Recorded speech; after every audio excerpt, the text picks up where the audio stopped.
Hi guys, welcome back to our channel reveal GK. Now आज के video में हम यहाँ पे अपना चैप्टर नंबर 4 जो हमारा केमिस्ट्री का है उसको हम यहाँ पे करने वाले हैं, जिसका नाम है कार्बन एंड इट्स कंपाउंड।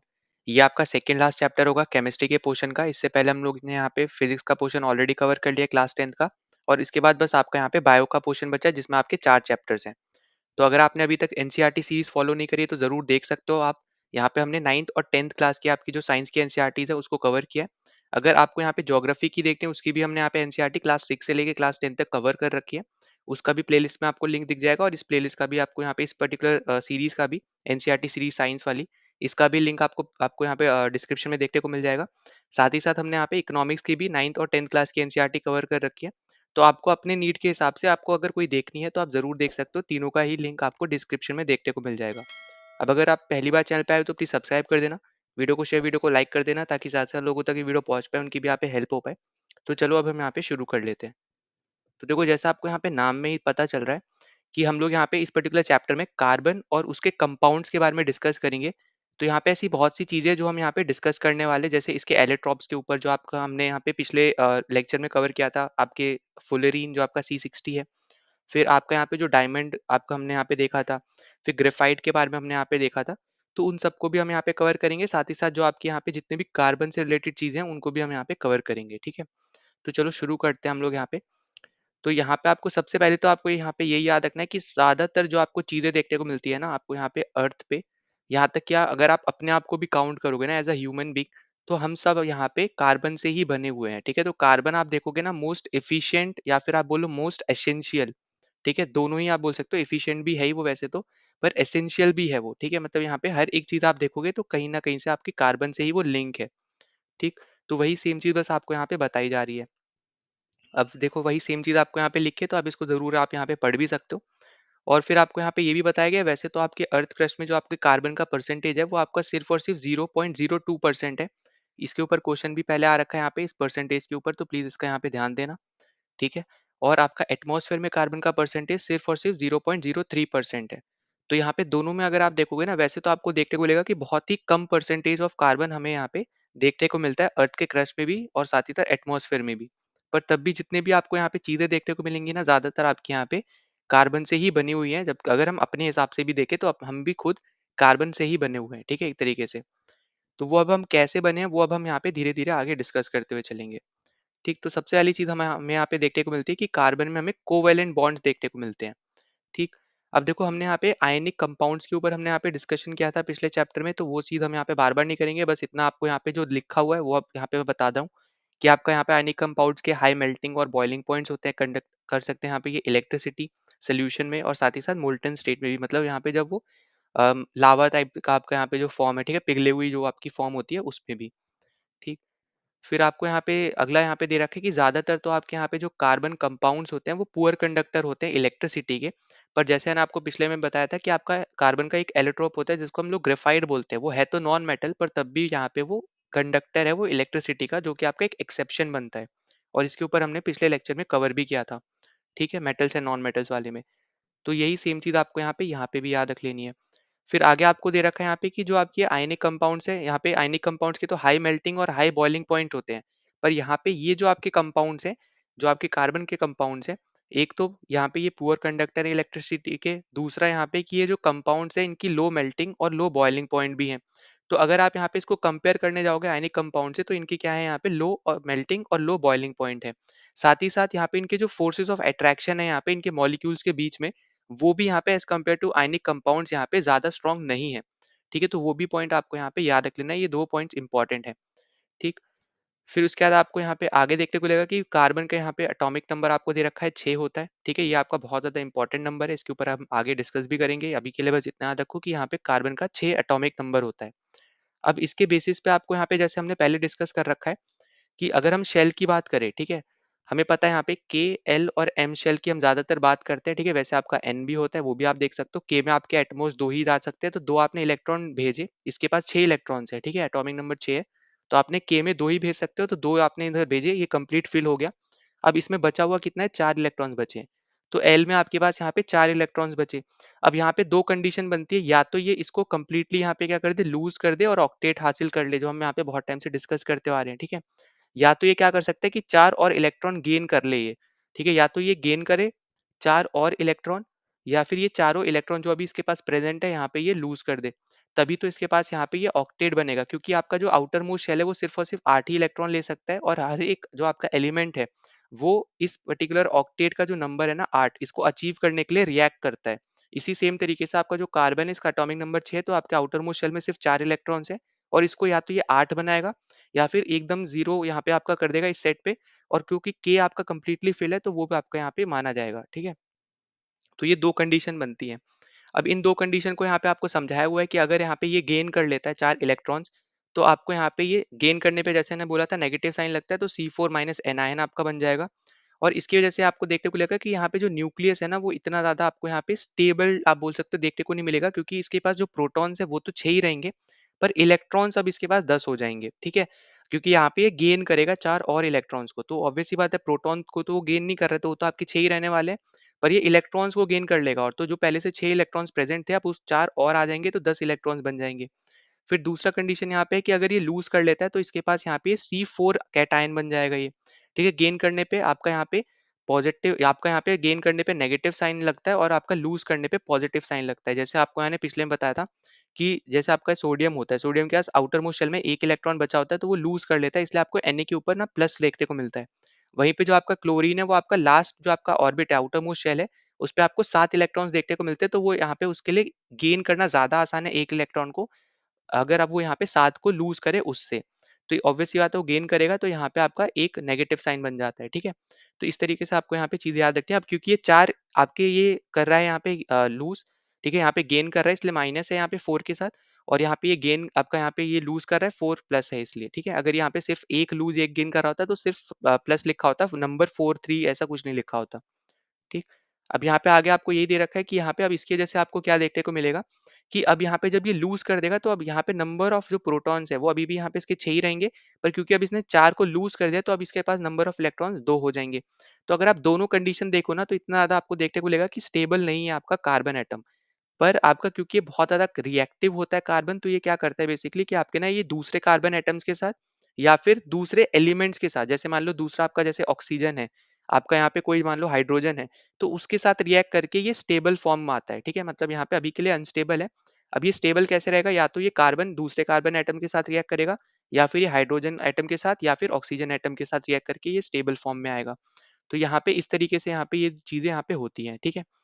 अब उसके बाद जैसे आपको मैंने ये चीज़ बता दी, अब यहाँ पे देखो हाइड्रोजन का जैसे आपको केस दे रखा है, आपको पता होगा यहाँ पे हाइड्रोजन का एटॉमिक नंबर होता है सिर्फ और सिर्फ 1, ठीक है?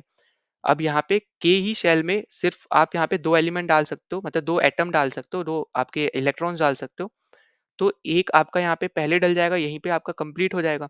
तो ऑब्वियस सी बात है एल एम एन तक तो यहाँ पे पहुंचेंगे ही नहीं, और के को इसको फिर फुल करना पड़ेगा। तो अब जब इसको फुल करना पड़ेगा तो ये क्या करेगा, ये एच के साथ और एक दूसरे एच के साथ रिएक्ट करेगा, जिससे यहाँ पे ये H2 बनाएगा। इसलिए हम कभी भी हाइड्रोजन जब भी लिखते हैं ना तो हमेशा हम स्टेबल फॉर्म लिखते हैं, H2 लिखते हैं, ठीक है? तो इसको समझने के लिए H के पास आपका एक इलेक्ट्रॉन है, ठीक है? एक दूसरा H लिया जिसके पास एक दूसरा इलेक्ट्रॉन है, ठीक है? अब इन दोनों को स्टेबल बनना है, तो यहाँ पे आप कैसे बनाओगे? इस तरीके से आप यहाँ पे इसको सर्कल कर दोगे। अब इसके पास ये 2 इलेक्ट्रॉन हो गए, अब इसको कैसे स्टेबल करोगे आप? इस तरीके से इधर पे आप सर्कल बना दोगे। तो इस तरीके से क्या हुआ कि आपका ये वाला H भी स्टेबल हो गया और ये वाला H भी स्टेबल हो गया, क्योंकि इन दोनों ने आपस में इलेक्ट्रॉन शेयर कर लिया।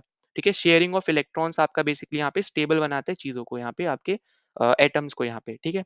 तो वही सेम चीज़ आपको यहाँ बताई गई है। ठीक है? अब जैसे आपको यहाँ पे दिख रहा होगा एग्जाम्पल के तौर पे जो जो आपको मैंने ऊपर बताया वही सेम चीज़ आपको यहाँ पे दे रखी है। अब जैसे आपको यहाँ पे क्लोरीन दे रखा है, ठीक है? यहाँ पे आप क्लोरीन का कुछ डायग्राम नहीं है, तो यहाँ पे मैं अलग से समझा दे रहा हूँ। तो यहाँ पे आपको सबसे पहले तो पता होना चाहिए क्लोरीन का एटॉमिक नंबर होता है 17, ठीक है? अब 17 में आपका यहाँ पे के, एल और एम। के में आप सिर्फ 2 रख सकते हो, ठीक है? 2 आपने रखा, अभी भी 15 बचा। 15 में उसके बाद आपने एल में आप सिर्फ और सिर्फ 8 रख सकते हो, ठीक है? 2n का स्क्वायर हमने यहाँ पे कर रखा है पहले ही, यहाँ पे बार-बार रिपीट नहीं करूँगा मैं, ठीक है? तो आपने यहाँ पे सिर्फ 8 रख सकते हो, आपने 8 रख दिया। अब इसको आप टोटल करो, 10 इलेक्ट्रॉन्स हो गए, और इसके बाद 17 है, तो अभी भी आप देखोगे तो 7 इलेक्ट्रॉन्स बचे हैं, तो आप उसको सबको यहाँ पे m में डाल दोगे। अब m के पास आपके यहाँ पे 7 है, अब इसको ऑक्टेट बनाने के लिए या तो 8 चाहिए या फिर इसको कंप्लीटली 7 को ही लूज कर सकता है। अब दोनों कंडीशन में इसके लिए ईजी क्या है, 1 इलेक्ट्रॉन्स को गेन करना ज्यादा ईजी है या फिर 7 इलेक्ट्रॉन को लूज करना ज्यादा ईजी है? तो ऑब्वियस ही बात है, एक को गेन करने में इसको कम एनर्जी लगेगी तो वो ज्यादा ईजी है एज कम्पेयर टू 7 को लूज करने में, ठीक है? क्योंकि 7 को लूज करने में ज्यादा एनर्जी लगेगी। अब यहाँ पे हमें क्या देखने को मिलेगा कि जब ये इसको गेन करेगा ना, तो आपका यहाँ पे जो इलेक्ट्रॉन डॉट स्ट्रक्चर बनेगा वो आपका कुछ अलग तरीके से बनेगा। वो आप याद रखना, जैसे आपका जो Cl है, ठीक है? अब Cl को भी हम लोग यहाँ पे डायटोमिक बोलते हैं, तो इससे यहाँ पे Cl2 आपको यहाँ पे देखने को मिलता है, तभी यहाँ पे ये स्टेबल फॉर्म में आपको नज़र आता है। अब इसी तरीके से आप देखोगे ना, क्योंकि अब इसको एक ही आपका इलेक्ट्रॉन चाहिए, तो यहाँ पे जब भी यहाँ पे 2 Cl एटम आपस में शेयरिंग करेंगे ना, तो आपके सिर्फ और सिर्फ वो एक ही इलेक्ट्रॉन्स के साथ शेयरिंग करेंगे, ठीक है? एक ही इलेक्ट्रॉन शेयर करेंगे। अब इसका मतलब क्या हुआ कि आपका जैसे मान लो ये 7 है, ठीक है? अब ये जो 7 नंबर है ना, इसको आप यहाँ पे बनाओगे सबसे पहले। तो ये क्रॉस मतलब ये 7 क्रॉसेस आपको बनाने हैं, ठीक है? या तो डॉट में बना लो, 7 क्रॉस में बना लो। तो 3 ये हो गए, 4, 5, 6 और यहाँ पे आपका 7, ठीक है? तो यहाँ पे हो गए ये 7, ठीक? इसी सेम तरीके से आप यहाँ पे बनाओगे, यही सेम। ठीक है? अब यहाँ पे इस क्लोरीन के पास आपके 7 हो गए, इस क्लोरीन के पास आपके 7 हो गए, पर इसको चाहिए कितने? 8 चाहिए ऑक्टेट कंप्लीट करने के लिए। अब इसके लिए बेसिकली आपको यहाँ पे क्या करना पड़ेगा ना, अच्छे से डायग्राम बनाने के लिए आप देखो यहाँ पे मैं ऊपर बना दे रहा हूँ। तो आप यहाँ पे देखने को आपको ये मिलेगा कि इसका ये जो क्लोरीन का एक एक्स्ट्रा आपका यहाँ पे एक मान लो कोई भी एक आपका एक इलेक्ट्रॉन ले लो और इधर वाले क्लोरीन का एक इलेक्ट्रॉन ले लो, ठीक है?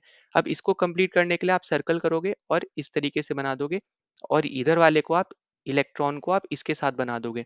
तो अब क्या होगा कि इसका जो क्लोरीन के पास इधर कितने थे? इधर 7 थे, है ना? इसने शेयर नहीं किया है, इस तरीके से अभी भी बने हुए हैं। इसने जो शेयर किया है वो सिर्फ़ और सिर्फ़ ये वाला इलेक्ट्रॉन शेयर किया है। तो अगर आप देखोगे तो यहाँ पे ये 6 बने हैं और इस सर्कल के अंदर और देखो और कौन से आ रहे हैं, एक ये आ रहा है और एक ये आ रहा है। तो टोटल कितने इलेक्ट्रॉन्स हो गए इसके पास? 8 हो गए। तो ऑक्टेट यहाँ पे इसका कंप्लीट हो गया। इसी सेम तरीके से इसका अगर आप देखोगे, इसका थोड़ा सर्कल बना बड़ा करके डायग्राम थोड़ा बना लेते हैं। तो कुछ इस तरीके से आपको इधर का देखने को मिलेगा। अभी 2 इलेक्ट्रॉन्स आपको यहाँ देखने को मिल रहा है और बचे हुए आपके यहाँ पे 6 इधर है। तो अब यहाँ पे देखो इस सर्कल के अंदर कितने इलेक्ट्रॉन्स आ रहे हैं? 6 इधर हैं और 2 इधर हैं। तो टोटल 8 हो गए। तो 8 इस तरीके से आपका इलेक्ट्रॉन कंप्लीट हो जाएगा, ठीक है? यहाँ पे आउटर मोस्ट शेल कंप्लीट हो जाएगा, ठीक है? तो ये आपका था यहाँ पे इलेक्ट्रॉन डॉट स्ट्रक्चर। अब देखो इलेक्ट्रॉन डॉट स्ट्रक्चर मतलब ये है कि आप या तो एक को डॉट से रिप्रेजेंट कर लो और दूसरे को क्रॉस से रिप्रेजेंट कर लो, ठीक है? या तो आप ऐसे बना सकते हो या फिर ऐसे क्रॉस क्रॉस करके बना सकते हो, ठीक है? ऐसा कुछ दिक्कत नहीं है। ठीक, तो ये आप यहाँ पे याद रख लेना। फिर उसके बाद आगे आपको यहाँ पे ऑक्सीजन का दे रखा है और ऑक्सीजन में आपको यहाँ पे डबल बॉन्ड देखने को मिलते हैं, ठीक है? फिर आपको नीचे अगर आप देखोगे यहाँ पे आपको 3 इलेक्ट्रॉन दिख रहे हैं, मतलब 3 शेयर हो रहे हैं, मतलब यहाँ पे आपको ट्रिपल बॉन्ड देखने को मिलेगा। तो यहाँ पे कोवैलेंट बॉन्ड में आपको सिंगल, डबल, ट्रिपल बॉन्ड देखने को मिलता है। सिंगल बॉन्ड जैसे अभी मैंने आपको बताया, वहाँ पे सिर्फ एक ही इलेक्ट्रॉन की ज़रूरत थी, क्लोरीन को और आपके यहाँ पे जो अभी हमने ऊपर डिस्कस किया था उसको, ठीक है? जो आपको यहाँ पे हमने डिस्कस किया था हाइड्रोजन, ठीक है? तो हाइड्रोजन और क्लोरीन को सिर्फ एक ही इलेक्ट्रॉन की ज़रूरत थी, तो आपको यहाँ पे सिंगल बॉन्ड देखने को मिला और एक ही एक इलेक्ट्रॉन ही इन्होंने आपस में शेयर किया। अब क्योंकि उन्होंने सिर्फ एक-एक शेयर किया, इसलिए आपको एक कोवैलेंट बॉन्ड मतलब एक आपको यहाँ पे देखने को मिला, जिसको हम लोग सिंगल बॉन्ड बोलते हैं। वहीं पे जैसा आपको यहाँ पे डायग्राम में दिख रहा है, यहाँ पे ऑक्सीजन आपका जो है, इसके पास यहाँ पे 6 इलेक्ट्रॉन्स होते हैं आउटर मोस्ट शेल में। अब इसको कंप्लीट करने के लिए 2 इलेक्ट्रॉन्स चाहिए। अब जब यहाँ पे इसको 2 चाहिए और इधर वाला भी ऑक्सीजन है, इसको भी 2 चाहिए होंगे, तो ऑब्वियस सी बात है आपको यहाँ पे 2 इलेक्ट्रॉन्स बनाने हैं इधर से भी और इधर से भी, इसलिए आपको यहाँ पे डबल बॉन्ड देखने को मिलेगा। फिर आपका यहाँ पे नाइट्रोजन आ जाता है, ठीक है? नाइट्रोजन में आपको यहाँ पे 6 करने पड़ेंगे क्योंकि आपको ट्रिपल बॉन्ड देखने को मिल रहा है। ठीक है? तो ये चीज़ आपको यहाँ पे पता चल गई हो आई होप कि अगर कोई भी दिक्कत होती है तो ज़रूर आप यहाँ पे पूछ सकते हो। ठीक? फिर आगे अगर हम यहाँ पे बात कर लेते हैं, तो हमने यहाँ पे नाइट्रोजन देख लिया, ठीक है? आउटर मोस्ट आपका यहाँ पे जो एटॉमिक नंबर है वो इसका होता है यहाँ पे 7। इसका मतलब ये है कि के में आपके 2 होंगे और एम में आपके 5, ठीक है? मतलब यहाँ पे कंप्लीट करने के लिए इसको यहाँ पे 3 और चाहिए और 3 यहाँ पे इसी तरीके से आप बनाओगे, तो यहाँ पे क्योंकि एक 3 इधर है और एक इधर है, तो यहाँ पे कोवैलेंट बॉन्ड जो आपका बनेगा वो ट्रिपल कोवैलेंट बॉन्ड बनेगा, ठीक है? तो इसलिए आपको यहाँ पे क्योंकि 3 चाहिए, इसलिए हर एक से 3 चाहिए होंगे ना, क्योंकि इधर वाले के पास भी तो यहाँ पे आउटर मोस्ट में 5 ही हैं। इसको भी 3 चाहिए होंगे, इसको भी 3 चाहिए होंगे, तो ये 3-3 शेयर करेंगे। तो 3-3 शेयर करने की वजह से आपका यहाँ पे ट्रिपल बॉन्ड बनेगा। ठीक है? आई होप कि आपको ये चीज़ समझ में आ गई हो। अब उसके बाद आपको जैसे दे रखा है यहाँ पे मॉलिक्यूल ऑफ अमोनिया, ठीक है? अमोनिया वाला हम लोग बना लेते हैं, NH3 से हम लोग यहाँ पे इसको रिप्रेजेंट करते हैं। तो वो हम यहाँ पे चलो नीचे बना लेते हैं, यहाँ पे जगह ऊपर है नहीं। तो देखो NH3 जो आपका है यहाँ पे, तो NH3 को यहाँ पे सिंपल टर्म्स में देखो आपको यहाँ पे जैसे दिख रहा होगा कि एक आपका नाइट्रोजन है और 3 आपके पास हाइड्रोजन है। तो इसको सिंपल टर्म्स में बनाने के लिए आप क्या करोगे? आपको पता है यहाँ पे नाइट्रोजन के पास आपके होते हैं 5 आउटर मोस्ट, ठीक है? मतलब यहाँ पे कहने का ये है कि K और L। एन आपके पास कितना होता है एटॉमिक नंबर नाइट्रोजन का? 7। के में आपके 2 और एल में आपके 5, ठीक है? तो यहाँ पे अगर आप देखोगे तो आपको ना 5 इलेक्ट्रॉन्स बनाने हैं, ठीक है? तो 2 आप इधर बनाए। अब 3 मैंने यहाँ पे इसलिए नहीं बनाए क्योंकि 3 तो हाइड्रोजन ही है, तो मतलब उसके पास ये बेसिकली यहाँ पे हाइड्रोजन से कनेक्ट करने के 1 इलेक्ट्रॉन यूज़ कर लेगा हर एक से। तो हाइड्रोजन के भी एक-एक यहाँ पे यूज़ हो गए और नाइट्रोजन की भी एक-एक यूज़ हो गए, तो यहाँ पे आपके 2 बचे अलग से, ठीक है? इसलिए यहाँ पे 2 डॉट्स अलग से मैंने यहाँ पे बनाई है, डॉट बना सकते हो, क्रॉस बना सकते हो, जो बनाना चाहो और 3 यहाँ पे इस तरीके से बना दिया। अगर ये NH4 होता फॉर एग्ज़ाम्पल, तो यहाँ पे एक डॉट बनता और एक और एच आपका यहाँ पे लग जाता, ठीक है। इस तरीके से आपको यहाँ पे चीजें को यहाँ पे याद रख लेना है, ठीक है। तो ये आपका हो गया यहाँ पे एक इंपॉर्टेंट चीज, तो इसको बिल्कुल भूलना नहीं। इसी सेम तरीके से आपको बाकी चीजें दे रखी है, इनको आप जरूर गो थ्रू कर सकते हो। मीथेन वगैरह आपको CH4 आपको दे रखा है, ठीक है। इसको आप जरूर गो थ्रू कर सकते हो, इसी सेम तरीके से आपका यहाँ पे बनेगा। तो यहाँ पे अगर हम चलो यहाँ पे देख लेते हैं। जैसे CH4 है, ठीक है, CH4 को हम लोग बोलते हैं यहाँ पे मीथेन, ठीक है। CH4 को हम लोग क्या बोलते हैं, CH4 को हम लोग बोलते हैं यहाँ पे मीथेन। इसका मतलब यहाँ पे क्या हो गया कि जो C है, ठीक है, C मतलब आपका हो गया यहाँ पे कार्बन, ठीक। अब कार्बन का अगर हम देखें यहाँ पे एटॉमिक स्ट्रक्चर, आपको एटॉमिक नंबर की अगर हम बात करें तो KLM, अगर हम पहले पहले तो ये लिख लेते हैं, ठीक है। तो एटॉमिक नंबर इसका यहाँ पे हमें देखने को मिलता है यहाँ पे hydrogen, helium, lithium, beryllium, boron, carbon, ठीक है। तो कार्बन मतलब आपको हो गया यहाँ पे 6, जो अभी हम ऊपर देख के भी आए। तो यहाँ पे मतलब हो गया कि के में आप 2 ही डाल सकते हो, तो बचे कितने यहाँ पे 4 बचे, तो एल में आपके 4 बचे, ठीक है। तो अभी भी यहाँ पे 4 ऐसे इलेक्ट्रॉन्स है जो यहाँ पे फ्री हैं। अब उसको फ्री करना नहीं है हमें, है ना, क्योंकि आपके यहाँ पे अगर देखोगे तो 4 इलेक्ट्रॉन जो फ्री हैं वो इस 4 हाइड्रोजन एटम्स के साथ रिएक्ट कर जाएंगे। इसका मतलब ये है कि H आपका एक इधर, इधर और इधर। मतलब अलग से हमें कोई भी डॉट बनाने की जरूरत नहीं पड़ी, ना ही क्रॉस बनाने की, क्योंकि वो सारे जो आपके फ्री इलेक्ट्रॉन्स थे वो आपके H के साथ यहाँ पे रिएक्ट कर गए या फिर ज्वाइन कर गए, आप ऐसे बोल लो, ठीक है, सिंपल टर्म्स में। ठीक, तो इस तरीके से आप यहाँ पे ये चीजें बनाओगे फॉर्मुलेस के थ्रू, आप यहाँ पे ये डायग्राम्स वगैरह बनाओगे, यहाँ पे ये सब इंपॉर्टेंट आपके यहाँ पे आ जाते हैं, ठीक। फिर हम यहाँ पे आगे चल लेते हैं, तो आगे आपको अगर देखोगे यहाँ पे, क्योंकि इसके 4 इलेक्ट्रॉन्स थे, आपको 4 फ्री इलेक्ट्रॉन्स देखने को मिले, इसलिए हम लोग इसको यहाँ पे टेट्रावेलेंट के नाम से भी जानते हैं। तो ये भी एक इंपॉर्टेंट टर्म है, ये भी प्लीज यहाँ पे याद रख लेना, ठीक है। मोनो आपका होता तो एक होता, ठीक है, डाई में आपके 2 इलेक्ट्रॉन्स होते, ट्राई में 3 और टेट्रा में आपके 4, ठीक। और जैसा मैंने आपको पहले बता रखा है, नोबल गैस की कन्फिग्रेशन सब कोई अचीव करना चाहता है। नोबल गैस का कन्फिग्रेशन मतलब है कि आउटर मोस्ट शेल में आपके कंप्लीटली फिल्ड इलेक्ट्रॉन्स हो, मतलब आउटर मोस्ट शेल जो आपका सिर्फ 8 इलेक्ट्रॉन्स ले सकता है, तो 8 इलेक्ट्रॉन्स आपके आउटर मोस्ट शेल में प्रेजेंट हो। तो हर कोई उसी को ही अचीव करना चाहता है, ठीक है। तो यहाँ पे ये पॉइंट यहाँ पे याद रख लेना। फिर नेक्स्ट हमें यहाँ पे देखने को मिलता है कि ऐसे जो बॉन्ड्स हैं जो आपके फॉर्म होते हैं शेयर करने पे इलेक्ट्रॉन्स के पेयर के थ्रू, ठीक है, तो यहाँ पे इनको हम क्या बोलते हैं, कोवेलेंट बॉन्ड बोलते हैं। तो इसी में आपका single covalent bond, double covalent bond, triple covalent bond, ये सब आपको देखने को मिलेगा। तो ये अभी हमने ऊपर भी देखा भी, ठीक है। तो ऐसा कोई भी बॉन्ड जो आपके शेयरिंग ऑफ इलेक्ट्रॉन से फॉर्म हो रहे हैं, उनको हम लोग यहाँ पे कोवेलेंट बॉन्ड बोलते हैं, ठीक है। तो यहाँ पे ये इंपॉर्टेंट है। अब यहाँ पे ये जो कोवेलेंट जो बॉन्ड मॉलिक्यूल्स होते हैं, वो हमें यहाँ पे देखने को मिलता है कि यहाँ पे स्ट्रॉन्ग बॉन्ड्स हमें यहाँ पे देखने को मिलते हैं मॉलिक्यूल्स के अंदर, ठीक है। और पर यहाँ पे इनकी जो फोर्सेस ऑफ अट्रैक्शन बोल लो या फिर इंटरमॉलिक्यूलर फोर्स बोल लो, ये इनकी वीक होती है, ठीक है। मतलब कहने का ये है कि इनमें स्ट्रॉन्ग हमें यहाँ पे क्या देखने को मिलता है, बॉन्ड तो स्ट्रॉन्ग होगा, पर फोर्सेज ऑफ अट्रैक्शन जो है यहाँ पे, इंटरमॉलिक्यूलर फोर्स जो है यहाँ पे, वो यहाँ पे वीक होगी, ठीक है। तो ये दो इंपॉर्टेंट पॉइंट है यहाँ पे याद रखना। और तीसरा यहाँ पे कि इनकी लो मेल्टिंग और लो बॉइलिंग पॉइंट होते हैं, तो ये भी आपका एक इंपॉर्टेंट पॉइंट है, ठीक है।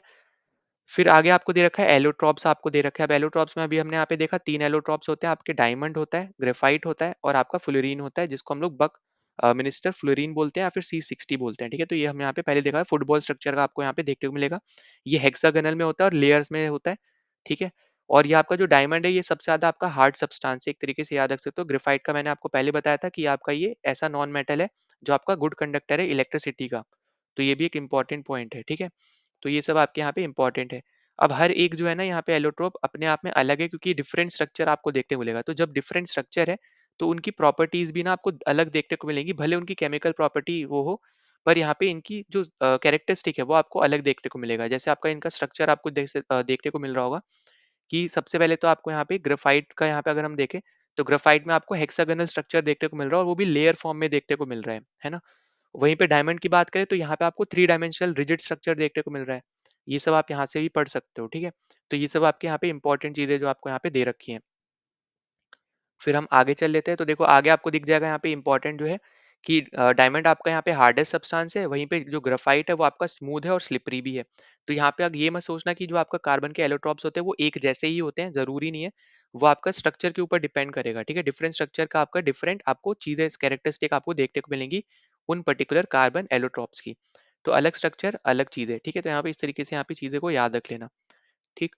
उसके बाद फिर आपको यहाँ पे फ्लोरीन के बारे में चीजें दे रखी हैं, तो यहाँ पे थोड़ी बहुत ही ज्यादा दिया नहीं है इन्होंने, तो वो आप यहाँ पे जरूर एक बार गो थ्रू कर सकते हो, ठीक है। फिर हम आगे चल लेते हैं। आगे अपना आ जाता है यहाँ पे वर्सेटाइल नेचर ऑफ कार्बन। अब देखो वर्सेटाइल नेचर ऑफ कार्बन की जब हम यहाँ पे बात करते हैं तो हम यहाँ पे देखेंगे किस तरीके से आपके यहाँ पे कार्बन कंपाउंड्स फॉर्म हो रहे हैं या फिर कौन से प्रोसेसेस हमें देखने को मिलते हैं। तो यहाँ पे जैसे आपको पहले बता चुका हूँ कि ह्यूमन्स की अगर हम बात करें तो सब आपके यहाँ पे कार्बन से बने, वही सेम चीज़ आपको दे रखी है। ठीक है? तो इनको बिल्कुल भूलना नहीं है। और दूसरा भी हम यहाँ पे जैसे ऊपर देख के आ रहे हैं कि कोवेलेंट बॉन्ड्स आपके बनते हैं सिंगल, डबल और ट्रिपल शेयरिंग ऑफ इलेक्ट्रॉन्स से, तो वो भी आपको बिल्कुल भूलना नहीं है। वो भी आपका यहाँ पे one of the important topics है। ठीक? फिर यहाँ पे अगर आप देखोगे तो नेचर अगर हम देखते हैं, ठीक है? कोवेलेंट बॉन्ड का नेचर बेसिकली अगर हम देखते हैं, तो हमें यहाँ पे क्या देखने को मिलता है कि आपके जो कार्बन है ना, वैसे आपका यूनिक उसकी एबिलिटी है, क्योंकि वो बहुत ज़्यादा रिएक्टिव है, हर एक के साथ वो रिएक्ट कर जाता है ईज़िली, ठीक है? पर यहाँ पे हमें यहाँ पे क्या देखने को मिलता है कि इस पर्टिकुलर चीज़ को, मतलब जहाँ पे वो रिएक्ट कर ले रहा है और कंपाउंड्स को फॉर्म कर रहा है, तो इस पर्टिकुलर चीज़ को हम लोग यहाँ पे कैटेनेशन बोलते हैं, ठीक है? क्योंकि यहाँ पे कार्बन जो है, जैसे आपको पहले बताया था, हाईली रिएक्टिव है, आपका ईज़िली रिएक्ट कर जाता है, तो जिसकी वजह से लार्ज अमाउंट ऑफ कंपाउंड्स आपके बनते हैं, और इस पर्टिकुलर प्रोसेस को या फिर इस प्रॉपर्टी को हम लोग बोलते हैं यहाँ पे कैटेनेशन, ठीक है? तो ये आपको यहाँ पे दे रखी है, इसको बिल्कुल यहाँ पे याद रख लेना, ठीक है? फिर दूसरा आपका यहाँ पे आ जाता है कि हर एक कंपाउंड की ना अलग नंबर ऑफ चेन्स आपको देखने को मिलेंगी। चेन्स मतलब होता है इस तरीके से, जैसे सी की जो सी मतलब हो गया कार्बन, ठीक है? कुछ इस तरीके से चेन्स आपको देखने को मिलती हैं। तो हर कंपाउंड में आपको डिफरेंट नंबर ऑफ की चेन्स देखने को मिलेंगी कार्बन एटम की, ठीक है? किसी में आपको 2 कार्बन एटम, 3, 4 इस तरीके से आपको अलग-अलग कंपाउंड में अलग-अलग आपको यहाँ पे अमाउंट ऑफ चेन्स देखने को मिलती हैं, ठीक है? या तो चेन्स बोल सकते हो। चेन्स आपकी एक तो या तो ऐसी होती है लॉन्ग चेन्स, ठीक है? फिर आपकी होती है ब्रांच चेन्स।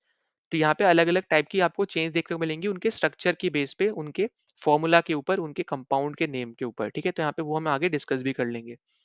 फिर हम आगे बात कर लेते हैं अगली चीज़ की। तो अगली चीज़ आपकी आ जाती है कि सैचुरेटेड कंपाउंड्स क्या होते हैं और अनसैचुरेटेड क्या होते हैं, ठीक है? तो ऐसे कोई भी कंपाउंड जो आपके सिंगल बॉन्ड के साथ लिंक्ड है, उन सबको हम लोग यहाँ पे सैचुरेटेड कंपाउंड्स बोलते हैं, ठीक है? और ये हम कार्बन के स्पेसिफिकली बात कर रहे हैं, कार्बन के केस में। तो ऐसे कोई भी कंपाउंड जो आपके कार्बन के बने हुए हैं और वो आपके सिंगल बॉन्ड से कनेक्टेड है, तो वो सब आपके सैचुरेटेड कंपाउंड्स होते हैं। और वो ऐसे कंपाउंड जो आपके कार्बन से बने हैं और वो आपके डबल या फिर ट्रिपल बॉन्ड से कनेक्टेड है, तो वो सब आपके यहाँ पे अनसैचुरेटेड कंपाउंड्स होते हैं। तो ये बहुत ज़्यादा इंपॉर्टेंट पॉइंट्स है, तो प्लीज़ इनको बिल्कुल भी आपको यहाँ पे भूलना नहीं है, ठीक है?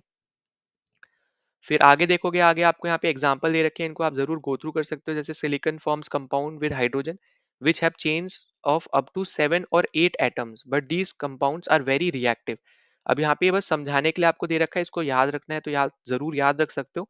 पर यहाँ पे ये याद मतलब यहाँ पे इतना यहाँ पे डीप में नहीं जाना है, क्योंकि आपका जो सिलिकॉन है, ठीक है? अब यहाँ पे बस आपको नाम दे दिया, तो ये याद रख लो कि जो आपका सिलिकॉन है, ये आपका कंपाउंड बनाता है हाइड्रोजन के साथ, जिसमें आपको चेंज के टर्म्स में अगर हम बात करें तो आपको 7 से 8 कार्बन एटम देखने को मिलते हैं, ठीक है? बस इतना पॉइंट आप यहाँ पे याद रख लो।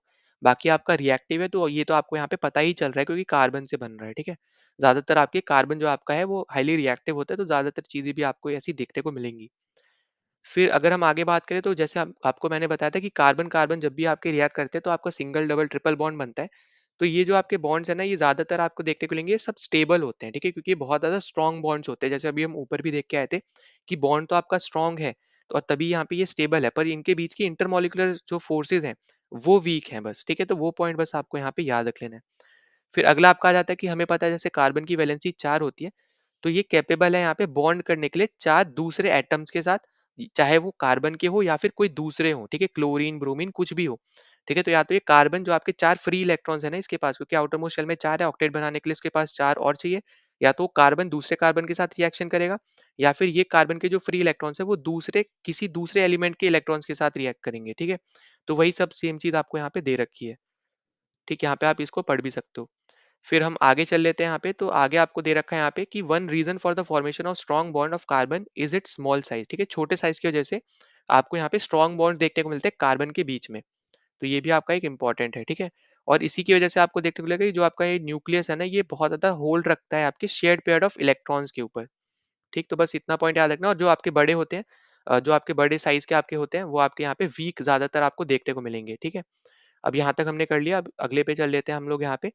ऑर्गेनिक कंपाउंड एज सच आपका यहाँ पे पूछा नहीं जाता है, ठीक है? यहाँ पे इतना ज़्यादा इंपॉर्टेंट है नहीं, बस इतना जो दे रखा है आप ज़रूर देख सकते हो। वैसे तो हमने यहाँ पे देख लिया कि टेट्रावैलेंसी और कैटिनेशन क्या होता है। आपका टेट्रावैलेंसी 4 इलेक्ट्रॉन्स है, उस पर्टिकुलर चीज़ को टेट्रावैलेंसी बोल रहे हैं। Catenation large amount of compound बना लेता है रिएक्ट करके कार्बन, तो इसको हम लोग यहाँ पे कैटिनेशन का नाम दे रहे हैं एक तरीके से, ठीक है? ये प्रॉपर्टी को। तो इसी तरीके से आपको दे रखा है कि कुछ आपके ऐसे ऑर्गेनिक कंपाउंड्स भी होते हैं जो आपके फॉर्म होते हैं, और कुछ आपके यहाँ पे केमिकली भी फॉर्म होते हैं, ठीक है? तो जिसको वैसे बोला जा रहा था कि पहले आपके यहाँ पे सिर्फ़ और सिर्फ़ लिविंग सिस्टम में ही फॉर्म होते हैं, तो ऐसा ज़रूरी नहीं है, जिसका यहाँ पे एग्ज़ाम्पल इन्होंने यहाँ पे निकाला था, फेडरिच ने, ठीक है? फेडरिच वोहलर ने यहाँ पे इसको डिसअप्रूव किया था कि ये सिर्फ़ और सिर्फ़ लिविंग सिस्टम में ही आपको ज़्यादातर देखने को मिलेंगे। तो ऐसा यहाँ पे इसलिए किया था क्योंकि इन्होंने यहाँ पे यूरिया प्रिपेयर करके दिखाया था अमोनियम साइनाइड के साथ, ठीक है? तो यहाँ पे बस इतना पॉइंट आपको याद रखना है, ज़रूरी है ऐसे यहाँ पे ये पैराग्राफ इतना है नहीं, ठीक है? फिर हम आगे चल लेते हैं, आगे आपका आ जाता है यहाँ पे सैचुरेटेड क्या होते हैं और अनसैचुरेटेड कार्बन कंपाउंड्स क्या होते हैं। अब यहाँ पे सबसे पहले आपका यहाँ पे आ जाता है ईथेन, ठीक है?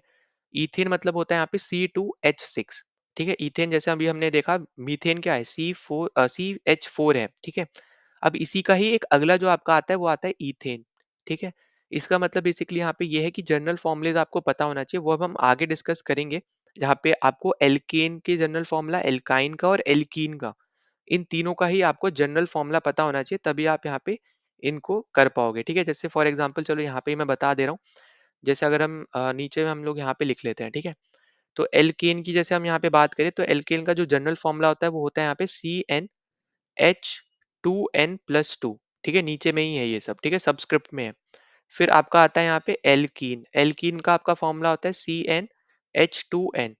फिर आपका आता है यहाँ पे एल्काइन, अब एल्काइन का फॉर्मूला आपको यहाँ पे पता चल रहा होगा, वो होता है यहाँ पे CnH2n-2, ठीक है? तो यहाँ पे ये सब जनरल फॉर्मूलेज होते हैं यहाँ पे एल्केन, एल्काइन और एल्कीन के, ठीक है? तो ये इंपॉर्टेंट है। अब CH4 था, यहाँ पे 1 डालोगे आप क्योंकि वो पहला कंपाउंड था, यहाँ पे सिंपलेस्ट था वो। उसके बाद आपका ईथेन में ईथ से आता है, ठीक है? ईटी से आता है, तो उसमें आपका यहाँ पे एन लग जाता है क्योंकि एल्केन की हम बात कर रहे हैं। तो ANE आपका लग जाएगा, तो आपका इथेन हो जाएगा। और C2 और H आपका यहाँ पे बन जाएगा H6, ठीक है? यहाँ पे मतलब ऐड हो जाएंगे क्योंकि आप यहाँ पे N में 2 डाल दोगे, ठीक? तो यहाँ पे C2 हो जाएगा और 2 इंटू 2 4 प्लस 2 6। तो इस तरीके से आपका यहाँ पे ये फॉर्मूला आपका बन जाएगा, ठीक है? तो ये जनरल फॉर्मूलेज आपको यहाँ पे पता होने चाहिए। अब उसी को यहाँ पे समझाया गया है कि यहाँ पे C2H6 है। अब जब C2 है, 2 कार्बन कंपाउंड हो गए, मतलब H6 है, मतलब H आपके 6 हैं, ठीक है? 6 आपके हाइड्रोजन एटम्स हैं। तो इस तरीके से आपको यहाँ पे चीजें याद रखनी है। तो यहाँ पे आपको पता है कि जो C है उसके बाद 4 होते हैं, है ना? 4 आपको देखने को मिलते हैं, तो 4 में से 3 तो यहाँ पे एक C के ऊपर 3 आपको हाइड्रोजन देखने को मिल रहे हैं। तो यहाँ पे इसका मतलब है कि इस C के पास जो 4 एटम्स फ्री थे, मतलब 4 इलेक्ट्रॉन्स फ्री थे, उसमें से 3 तो यहाँ पे इस हाइड्रोजन के साथ इसने कनेक्ट करा दिए, और इधर वाले के जो 3 थे उन्होंने इसके साथ करा दिए। तो अब यहाँ पे इसके पास एक फ्री इलेक्ट्रॉन बचा, इसके पास एक इलेक्ट्रॉन फ्री बचा। फिर यहाँ पे क्या करेंगे, अब यहाँ पे इनको स्टेबल करने के लिए ये आपस में कर देंगे यहाँ पे रिएक्ट। तो इसलिए आपको यहाँ पे देखने को मिलेगा कि सी वाले सी के साथ इस तरीके से रिएक्ट हो रहे हैं अलग अलग, ठीक है? यहाँ पे आपको 2 इलेक्ट्रॉन दिख रहे होंगे, एक इस वाले सी का है, एक इस वाले सी का है। और फिर बचे हुए जो 3 है इस वाले सी के, वो आपको एक हाइड्रोजन इधर, इधर और इधर, इनके साथ रिएक्ट होते हुए दिख रहे हैं। वही सेम सिनेरियो इधर भी हो जाएगा, ठीक है? तो यहाँ पे कंप्लीट हमें यहाँ पे ऑक्टेट दिखाना है। तो अगर आप अब यहाँ पे देखोगे, एच को 2 चाहिए होते हैं, 1 होता है, 2 चाहिए होते हैं कंप्लीट होने के लिए, तो यहाँ पे इसको 2 मिल गए, इधर 2 मिल गए, इधर 2 हो गए, इधर भी हो गए, इधर भी हो गए, इधर भी हो गए, है ना? अब सी को यहाँ पे 8 चाहिए होते हैं, तो 2 इधर से हो गए। सर्कल को आपको देखना है, ठीक है? सर्कल के अंदर देखो कितने आ रहे हैं। 2 इधर आए थे, 2 इधर आए हैं, 2 इधर आए हैं, तो कितने हो गए? 6 हो गए, और 2 और चाहिए तो 2 आपके इधर हो गए, क्योंकि सर्कल आपका इधर से जा रहा है। वही सेम सिनेरियो आपका इधर से हो जाएगा इनके लिए, ठीक है? तो यहाँ पे इस तरीके से चीजों को याद रख लेना, ठीक? फिर हम यहाँ पे ये स्केलेटल स्ट्रक्चर होता है, ठीक है? ये आपको यहाँ पे याद रख लेना। ये आपको यहाँ पे देखने को मिलेगा, ये आपका है स्केलेटल स्ट्रक्चर जो आप यहाँ पे बनाते हो, ठीक है? वहीं पे हाइड्रोजन के साथ जैसा आपको यहाँ पे दे रखा है C2H6 के साथ कंप्लीट करोगे, तो ये आपका यहाँ पे कंप्लीट स्ट्रक्चर आपका बन जाएगा कार्बन और हाइड्रोजन के साथ। फिर आपका यहाँ पे तीसरा आपका आता है यहाँ पे एल्केन में आपका प्रोपेन। अब प्रोपेन का जब आप एन में यहाँ पे 3 डालोगे तो C3 और H8 बन जाएगा। इसको इसी तरीके से सॉल्व करोगे तो आपको यहाँ पे देखने को मिल जाएगा यहाँ पे, ठीक है? किस तरीके से आपको बनेगा। अब एल्केन के बाद अगर हम बात करें यहाँ पे एल्कीन की, तो एल्कीन में आपका जो दूसरा होता है उसको हम बोलते हैं यहाँ पे इथीन। अब इथीन में यहाँ पे दूसरा हम बोल रहे हैं, तो सी में आप यहाँ पे एन की जगह 2 डालोगे तो C2 और H4, ठीक है? अब यहाँ पे ये बन गया C2H4। तो देखो C2H4 का मतलब यहाँ पे क्या हो गया, यहाँ पे ध्यान से समझना। तो देखो कार्बन का आपको जैसे मैंने बताया था 6 होता है एटॉमिक नंबर, इसका मतलब है कि K में 2 और L में आपके 4, ठीक है? तो अभी भी यहाँ पे 4 इलेक्ट्रॉन मतलब यहाँ पे फ्री रहेंगे कार्बन के। अब C2 है मतलब 2 कार्बन एटम है, और H4 है मतलब 4 आपके हाइड्रोजन एटम है। तो इसका मतलब है कि 2 आपके हाइड्रोजन इसके साथ रिएक्ट करेंगे, तो यहाँ पे अभी भी 2 इलेक्ट्रॉन्स अभी भी फ्री घूम रहे हैं, क्योंकि इसके पास 4 हैं, जिसमें से एक इसके साथ चला गया और एक इस वाले H के साथ चला गया। वही सेम केस आपका इधर वाले के साथ होगा, एच एक आपका इधर चला जाएगा, एक आपका इसके साथ चला जाएगा। तो 2 अभी भी इसके फ्री हैं और इधर वाले के भी 2 फ्री हैं। तो जब 2 फ्री हैं तो ये लोग क्या करेंगे, 2-2 आपस में यहाँ पे क्या करेंगे, यहाँ पे शेयर करेंगे। तो जब 2 इलेक्ट्रॉन्स एक कोई शेयर करता है, ठीक है? मतलब आपके यहाँ पे 4 इलेक्ट्रॉन देखने को मिलते हैं, तो आपको क्या देखने को मिलता है यहाँ पे, डबल बॉन्ड, ठीक है? क्योंकि 2 इधर ने शेयर किए, इसने शेयर किए, और 2 इस वाले ने शेयर किए। तो आपको यहाँ पे डबल बॉन्ड देखने को मिलेगा, जो हमने यहाँ पे ऊपर भी डिस्कस किया है, ठीक है। तो यहाँ पे हम आगे चल लेते हैं। फिर आपका आ जाता है यहाँ पे इथाइन। इथाइन आपका यहाँ पे CnH2n-2, तो उससे आपका फॉर्मूला बन जाता है यहाँ पे C2H2। इसका मतलब है यहाँ पे कि दो आपके कार्बन के एटम और एक आपका एक H इसके साथ रहेगा और एक H आपका यहाँ पे इसके साथ रहेगा, ठीक है। और अब यहाँ पे आपको देखने को मिलेगा कि चार आपके फ्री इलेक्ट्रॉन होते हैं, तो अभी भी इसके तीन फ्री हैं और इसके भी तीन फ्री हैं। इसका मतलब ये हुआ कि ये आपस में शेयर करेंगे, क्योंकि फॉर्मूला आपका यहाँ पे कंप्लीट हो गया एक तरीके से, क्योंकि H आपका था, H दोनों तरफ लग चुका है और कुछ तो यहाँ पे एलिमेंट है नहीं। तो अब ऑब्वियस सी बात है कि आपको अब यहाँ पे कोवेलेंट बॉन्ड बनाने पड़ेंगे और कोवेलेंट बॉन्ड आपका बनेगा यहाँ पे ट्रिपल बॉन्ड, ठीक है। तभी आपके यहाँ पे इसके तीन इसके साथ शेयर होंगे, इधर वाले के तीन इसके साथ शेयर होंगे, तभी यहाँ पे इसके पास कंप्लीट चार आ जाएंगे, ठीक है। गेन हो जाएंगे, मतलब शेयर करने पे आठ हो जाएंगे और इस वाले के पास भी आठ हो जाएंगे। तो इस तरीके से आपको यहाँ पे कंप्लीट करना पड़ेगा ये चीज, ठीक है। अब यही सेम चीज आपको यहाँ पे ये टेबल बना रखी है, इसको आप जरूर यहाँ पे गो थ्रू कर सकते हो, ठीक है। यहाँ पे बार बार एक्सप्लेन नहीं करूंगा मैं। अब एक फॉर एग्जांपल एक बस आपको समझा दे रहा हूँ, जैसे C3H8 है, ठीक है। अब C3H8 है तो तीन आपके C के रहेंगे, ठीक है। तीन आपने क्या बनाया, सबसे पहले आपने यहाँ पे स्केलेटन बना लिया कार्बन का, तो तीन आपके यहाँ पे C हो गए। अब आपके पास H8 है, अगर आप देखोगे तो हर एक के पास चार इलेक्ट्रॉन होते हैं फ्री, ठीक है। अब इसके पास कितने फ्री हैं, एक इसके साथ रिएक्ट हो गया इस वाले C के साथ, तो अभी भी इसके पास तीन फ्री हैं। तीन फ्री है मतलब तीन हाइड्रोजन तो इसके साथ आ जाएंगे इस तरीके से। यही सेम का आप इसके साथ करो तो तीन आपके इधर से फ्री है ना। तीन आपके इधर से फ्री है और यहाँ पे नाम याद रखना, एन लगाया आखिरी में, ठीक है। सिंगल बॉन्ड देखने को मिलेगा आपको, ठीक है। आइन में आपको ट्रिपल और इन में आपको डबल। तो यहाँ पे क्योंकि एन लगा है तो सब आपके सिंगल बॉन्ड रहेंगे ये, ठीक है। और एच आपको यहाँ पे इस तरीके से आपको यहाँ पे देखने को मिलेगा, क्योंकि दो आपके जो इलेक्ट्रॉन थे वो एक सी के साथ इधर हो गया रिएक्ट और इधर वाले के साथ हो गया, तो दो आपके इधर यूज हो गए। तो सिर्फ और सिर्फ दो ही बचे, वो आपके इस तरीके से एच में यूज हो जाएंगे। तो ये आपका बन जाएगा यहाँ पे C3H8, ठीक। तो फॉर्मुलेज बस आपको यहाँ पे याद रख लेने किस तरीके से बनते हैं। फिर आप देखोगे यहाँ पे ब्यूटेन आपको दे रखा है। ब्यूटेन आपका फोर्थ नंबर का होता है, जिसका फॉर्मूला अगर आप देखोगे, फॉर्मूला देखो आप सबसे पहले तो CnH2n+2 है, ठीक है। इसमें आप डाल दो यहाँ पे फोर का, आपका यहाँ पे फोर्थ नंबर का होता है ये, तो C4 हो जाएगा। फिर H2 × 4 + 2 मतलब यहाँ पे C4 और H10 आपका यहाँ पे फॉर्मूला निकल के आएगा, ठीक है। अब ये जो C4 है ना, इसके स्केलेटन दो तरीके से बन सकते हैं। एक आपका इस तरीके से बन सकता है लॉन्ग चेन, और एक बन सकता है यहाँ पे ये ब्रांच तरीके से, ठीक है। तो ये दो तरीके से आपका बन सकता है, भले स्ट्रक्चर अलग है पर इसकी केमिकल प्रॉपर्टीज आपको सेम देखने को मिलेंगी। यहाँ पे ऐसा कोई डिफरेंट नहीं रहेगा। तो यहाँ पे देखोगे आप तो इस तरीके से आपके यहाँ पे कंप्लीट कर दोगे, तो ये आपके फॉर्मुलेस की तरीके से आपका कंप्लीट स्ट्रक्चर आपको देखने को मिलेगा, ठीक है। C4H10 का, ठीक। तो इसको जरूर आप यहाँ पे देख लेना। इसी सेम तरीके से आपका रिंग स्ट्रक्चर आपको यहाँ पे देखने को मिलता है C6H12 का, जिसको हम साइक्लोहेक्सेन बोलते हैं। ये आपको इस तरीके से देखने को मिलेगा यहाँ पे, ठीक है। ये आपका स्ट्रक्चर रहता है, ये आपका सेम बेंजीन का भी रहता है एक तरीके से, बस बेंजीन में आपको ना तीन डबल बॉन्ड देखने को मिलते हैं, क्योंकि आपको नाम में जैसे पता चल रहा है आखिरी में E N E लगा, ठीक है। बेंजीन E N E लगा मतलब डबल बॉन्ड्स आपको वहां पे देखने को मिलेंगे। तो इसलिए आपको यहाँ पे जो ये इंपॉर्टेंट याद रख लेना, ठीक है। इसके ऊपर क्वेश्चन भी बनता है। तो बेंजीन का फॉर्मूला C6H6 होता है और किस तरीके से रिप्रेजेंट करता है, तो ये भी आप जरूर देख लेना, ठीक है। इंपॉर्टेंट है।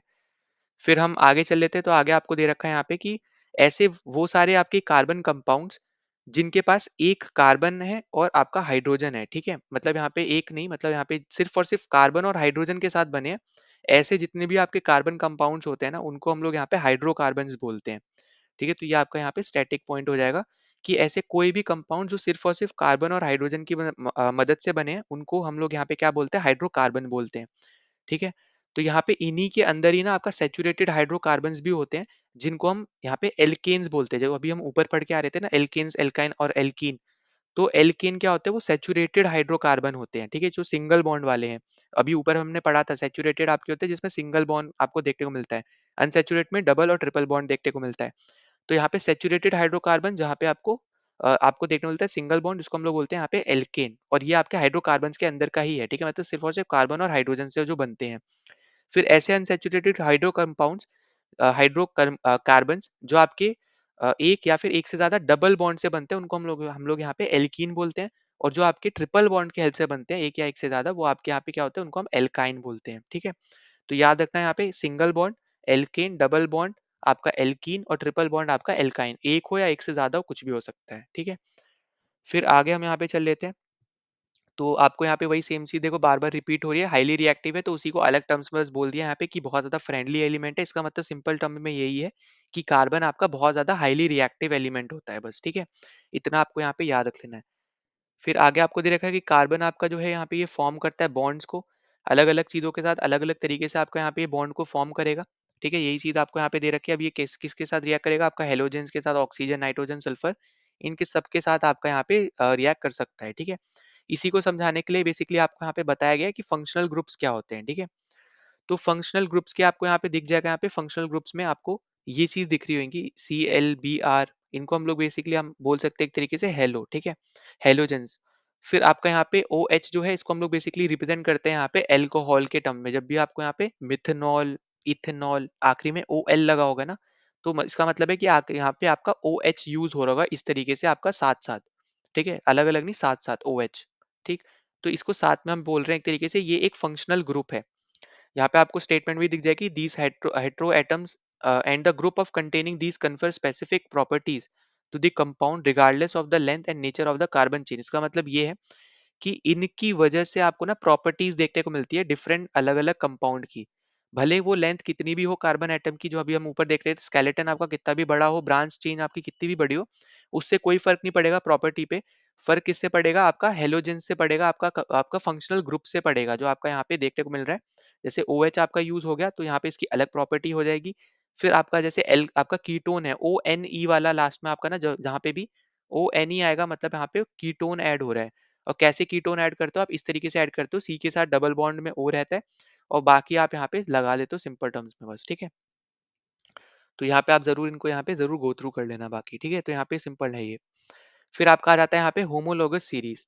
अब देखो होमोलोगस सीरीज यहाँ पे अगर हम देखें, तो आपका यहाँ पे जो सीरीज है ये आपको देखने को मिलती है, जैसे आपको यहाँ पे दिख रहा होगा CH4C2H6। इसका मतलब ये है, आपका मीथेन है, ठीक है? एग्जाम्पल से समझना सिंपल टर्म्स में, ठीक है? इतना बड़ा यहाँ पे पढ़ने की जरूरत नहीं पड़ेगी। मीथेन आपका होता है यहाँ पे CH4, ठीक है? अभी हमने ऊपर डिस्कस किया। फिर हमने देखा यहाँ पे अगला आता है हमारे पास यहाँ पे ईथेन।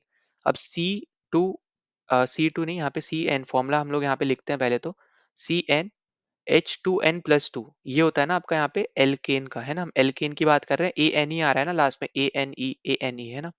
तो अब यहाँ पे 1 डालोगे CH4 बन जाएगा, 2 डालोगे आप यहाँ पे तो C2, फिर आपका यहाँ पे बन जाएगा 2 इंटू 2 4 और प्लस 2 6, ठीक है? तो ये आपका बन जाएगा यहाँ पे ईथेन का फॉर्मूला।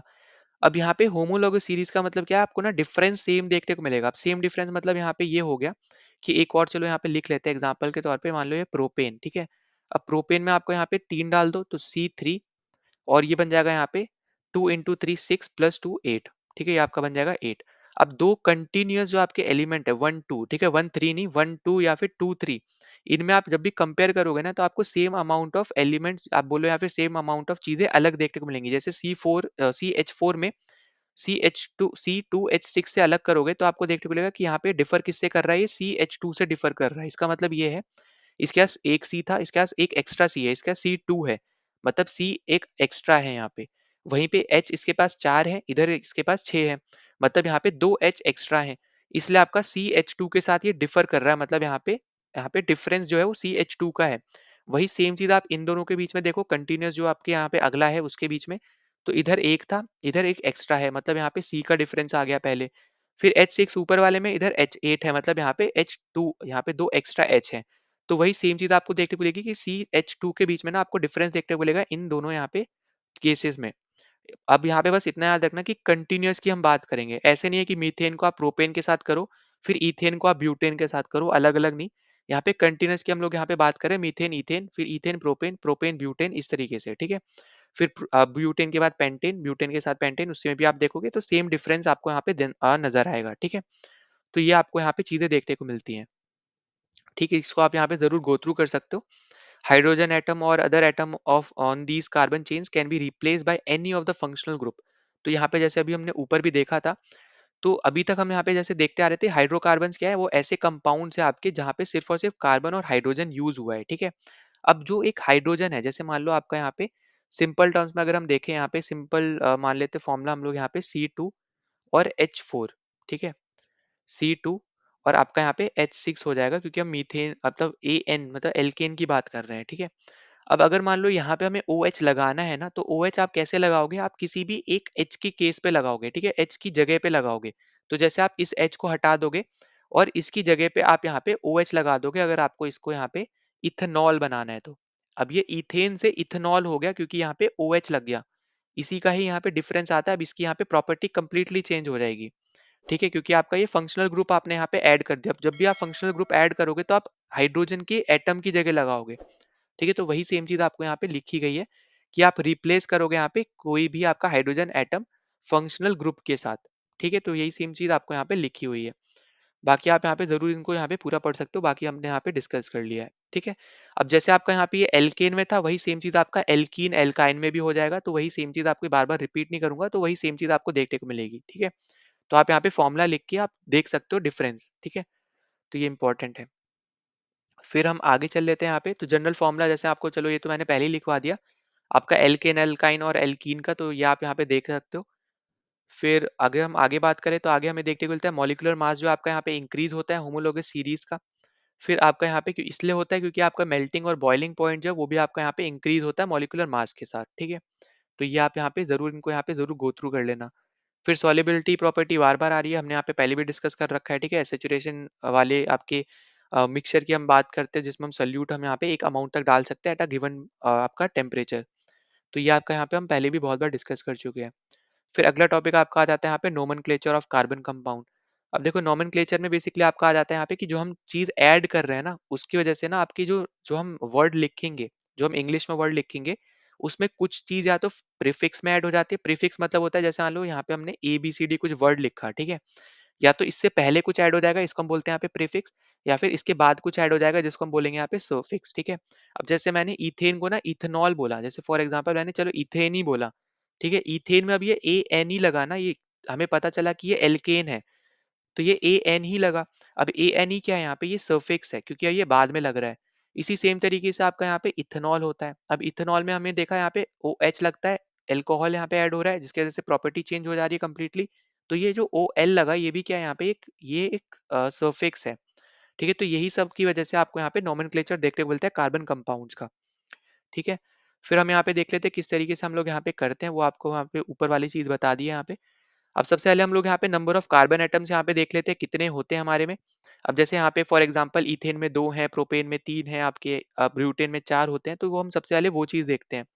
फिर दूसरी चीज हम देखते हैं कि फंक्शनल ग्रुप कौन सा प्रेजेंट है। अब जैसे यहाँ पे इथेनॉल में OH प्रेजेंट होता है, तो हम वो देखते हैं और फिर उसके बेसिस पे हम यहाँ पे प्रीफिक्स और सफिक्स जो जैसा भी है उसमें हम यहाँ पे वो ऐड कर देते हैं। जैसे इथेनॉल के केस में OL ऐड होता है, वो भी आपका लास्ट में। ठीक है, सफिक्स के केस में आपका ऐड होता है। फिर अगला आपको यहाँ पे दे रखा है कि अगर ऐसा कोई भी आपका फंक्शनल ग्रुप है, ठीक है, जो आप यहाँ पे आपको सफिक्स में ऐड हो रहा है, जो कि एक तरीके से देखोगे यहाँ पे जिस जो कि आपका AEIO मतलब वॉवल से आपका बन रहा है। ठीक है, वॉवल से आपको यहाँ पे देखने को मिल रहा है, तो आपका क्या आएगा कि उसमें से ना आप ई हटा दोगे। ठीक है, यहाँ पे ध्यान से पढ़ना कि if the name of the functional group, ठीक है, फंक्शनल ग्रुप का यहाँ पे जो नाम है is to be given as a suffix, मतलब यहाँ पे अगर आपको सफिक्स देना है उस फंक्शनल ग्रुप का नाम और उसमें आपका वॉवेल आ रहा है, ठीक है, जो स्टार्ट हो रहा है आपके वॉवेल से, तो आप क्या करोगे उस पर्टिकुलर फंक्शनल ग्रुप से आप ई हटा दोगे और फिर उसको एज अ सफिक्स आप ऐड कर दोगे। ठीक है, जैसे आपको यहाँ पे समझा भी रखा है, जैसे आपका प्रोपेन है। ठीक है, अब प्रोपेन में आप यहाँ पे जब ई माइनस करोगे तो आपका बन जाएगा यहाँ पे प्रोपेन। ठीक है, ई हट जाएगा। अब जो कीटोन है, अभी आपको मैंने ऊपर टेबल भी बताया था, ये कीटोन है, कीटोन में आपका यहाँ पे ON ही आता है लास्ट में सफिक्स एज अ सफिक्स, पर O आपका वोवेल है और सफिक्स आपका यहाँ पे उससे वोवेल से ही शुरू हो रहा है ना, तो आपको यहाँ पे क्या करना है, आपको यहाँ पे ये ई हटा देना है, जो आपका यहाँ पे प्रोपेन वाला ई है ना, इसको हटा देना है। ये मत समझना कि आप वन में से ई हटा दोगे, नहीं, जो आपका पहले था उसमें अगर ई आ रहा है ना उसको आप हटाना है। ठीक है, तो ये पॉइंट इंपॉर्टेंट है, तो प्लीज इसको यहाँ पे ध्यान देना कि ऐसा कोई भी फंक्शनल ग्रुप जो आपका वोवेल से शुरू हो रहा है और वो आपका सफिक्स में ऐड हो रहा है, तो जो उस जिसमें भी आप ऐड कर रहे हो ना एज अ सफिक्स, उसमें से पहले आप ई को हटाओगे। तो यहाँ पे इसलिए आपका ये प्रोपेनॉन इस तरीके से बनेगा, ना कि आप एन के बाद ई लगा दोगे, ई आप पहले हटाओगे फिर आप ONE ऐड कर दोगे। तो यहाँ पे ये आई होप कि आपको समझ में आ गया हो। ठीक है, फिर फोर्थ आपको दे रखा है कि ऐसा कोई भी आपका कार्बन चेन जो आपका अनसैचुरेटेड है। ठीक है, तो यहाँ पे आपको देखने को मिलेगा कि आपका जो फाइनल ANE मतलब एल्केन आपको नाम में देखने को मिल जाएगा, या फिर आपका ENE मतलब एल्काइन देखने को मिल जाएगा, या फिर एल्कीन देखने को मिल जाएगा ENE। ठीक है, तो ये तो अभी हम ऊपर करके आ रहे थे, इथेन मीथेन ये सब हमने किया था, तो वही सेम चीज आपको यहाँ पे बताई गई है। ठीक, फिर आगे चल लेते हैं। अब आपको यहाँ पे एग्जांपल दे रखा है नॉर्मनक्लेचर का, तो इसको आप जरूर देख सकते हो। अब जैसे यहाँ पे अगर देखो तो इन्होंने क्लोरीन ऐड कर दिया यहाँ पे हाइड्रोजन की जगह, तो इसको अब इन्होंने नाम दे दिया क्लोरोप्रोपेन। प्रोपेन क्यों हुआ, क्योंकि 3 कार्बन है ना? अभी हमने ऊपर देखा था, एक मतलब मीथेन, ठीक है? मीथेन से हुआ, दूसरा ईथेन, तीसरा प्रोपेन, फिर ब्यूटेन, पेंटेन, इस तरीके से। तो 3 कार्बन एटम है तो प्रोपेन रहेगा। अब इन्होंने क्लोरीन को ऐड किया है, एज़ अ प्रीफिक्स में आप ऐड करोगे क्योंकि ये हेलो एल्केन है। हेलो एल्केन में आपका क्लोरीन, ब्रोमीन आपको जैसे दे रखा है, तो आप क्लोरो, ब्रोमो आप यहाँ पे ऐड करोगे, ठीक है? तो यहाँ पे आप इस तरीके से आप ब्रोमीन को बीआर के टर्म्स में आप यहाँ पे ऐड करते हो, तो ये प्रीफिक्स में ऐड होंगे ये क्लोरो, ब्रोमो। ठीक है? फिर आपका आ जाता है यहाँ पे एल्कोहल। एल्कोहल में आप देखोगे यहाँ पे OL आपका सफिक्स में ऐड होता है, फिर आपका एल्डिहाइड्राइड होता है। तो आप यहाँ पे AL आप यहाँ पे लास्ट में ऐड करते हो। फिर कीटोन अभी हमने देखा ON है, O आपका यहाँ पे वोवेल है, तो ऑब्वियस सी बात है आप यहाँ पे जो भी आपको है, जैसे प्रोपेन था यहाँ पे 3 कार्बन थे तो प्रोपेन था, तो उसका आखिरी वाला जो E है वो आप हटाओगे, फिर ONE यहाँ पे ऐड कर दोगे। ठीक, तो इसी तरीके से आपको यहाँ पे करना है। अब यहाँ पे जैसे कार्बोक्सिलिक एसिड है तो आप यहाँ पे ओइक एसिड आप यहाँ पे इसका ये सफिक्स रहेगा, ठीक है? जैसे प्रोपेन में आप डबल बॉन्ड के साथ O और OH ऐड करोगे, तो यहाँ पे ये प्रोपेनोइक एसिड बन जाएगा। ठीक है? तो ये हमने यहाँ पे पहले ही देख लिया था, इसको आप ज़रूर एक बार ज़रूर गो थ्रू कर लेना इस टेबल को भी। फिर उसके बाद हम अगले टॉपिक पे चले थे, वो आपका आ जाता है यहाँ पे केमिकल प्रॉपर्टीज कार्बन कंपाउंड्स की। तो सबसे पहले हमारे पास प्रॉपर्टी हमें देखने को मिलती है यहाँ पे कंबशन की। अब देखो यहाँ पे कार्बन के जितने भी आपके यहाँ पे एलोट्रॉप्स हैं, ठीक है, वो सब के सब आपके ना ऑक्सीजन के साथ यहाँ पे बर्न करते हैं और कार्बन डाइऑक्साइड यहाँ पे प्रोड्यूस करते हैं हीट और लाइट एनर्जी के साथ। तो ये आपको 3 आपको एग्जांपल दे रखे हैं यहाँ पे, रिएक्शंस दे रखे हैं, ठीक है? जैसे कार्बन आपका ऑक्सीजन के साथ करेगा, तो CO2 बनाएगा और आपका हीट एंड लाइट बनाएगा। वही सेम केस आपका मीथेन दे रखा है, CH4 ऑक्सीजन के साथ करेगा, तो कार्बन डाइऑक्साइड बनाएगा, पानी बनाएगा और हीट एंड लाइट बनाएगा। तो इसी तरीके से ये आपको यहाँ पे ना तीनों इक्वेशंस यहाँ पे याद रख लेनी है, ठीक है? और बैलेंस नहीं है तो इसको आप बैलेंस कर लो, क्योंकि बैलेंसिंग आपको मैं पहले ऑलरेडी करा चुका हूँ, ठीक है? बार-बार यहाँ पे मैं बता नहीं सकता हूँ, ठीक है?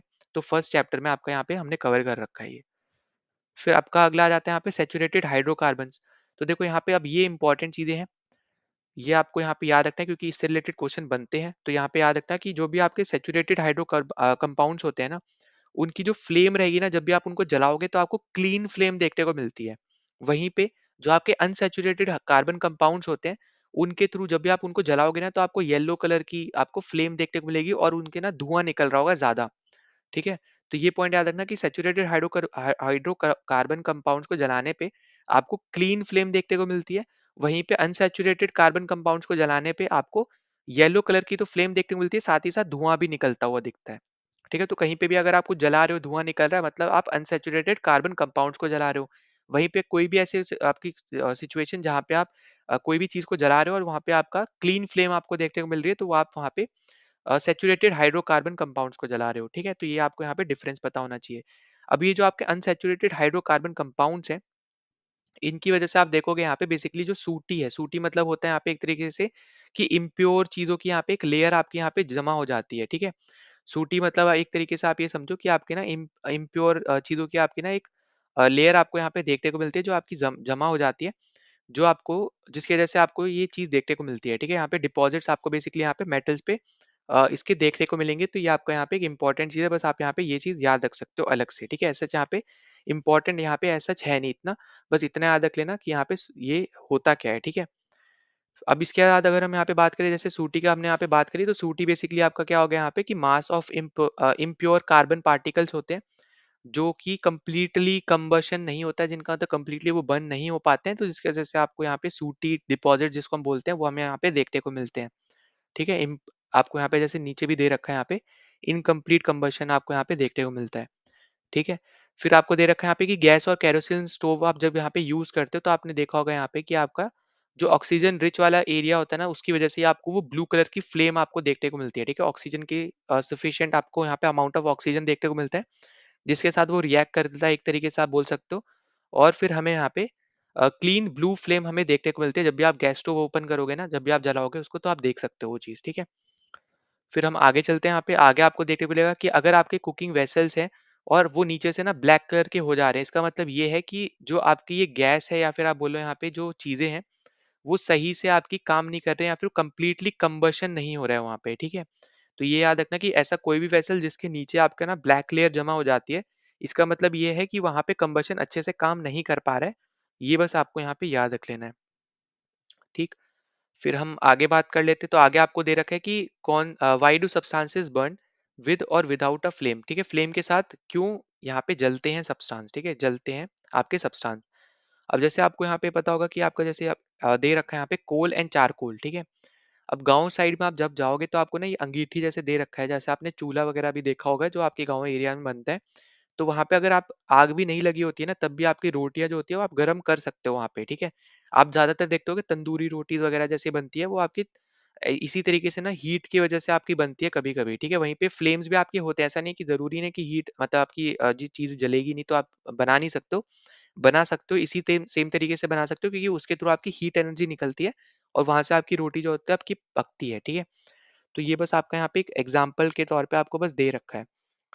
वहीं पे अगर आप देखोगे जो आपके वुड है, जो चारकोल को आप जब जलाते हो, तो ना आपको ना देखने को मिलेगा कि इनके पास जो आपके वोलेटाइल सब्सटेंसेस होते हैं, वो आपके ना वेपराइज़ हो जाते हैं और इन्हीं की वेपराइज़ेशन के बाद आपको देखने को मिलेगा कि यहाँ पे फ्लेम के साथ ये बर्न होते हैं, ठीक है, शुरू-शुरू में।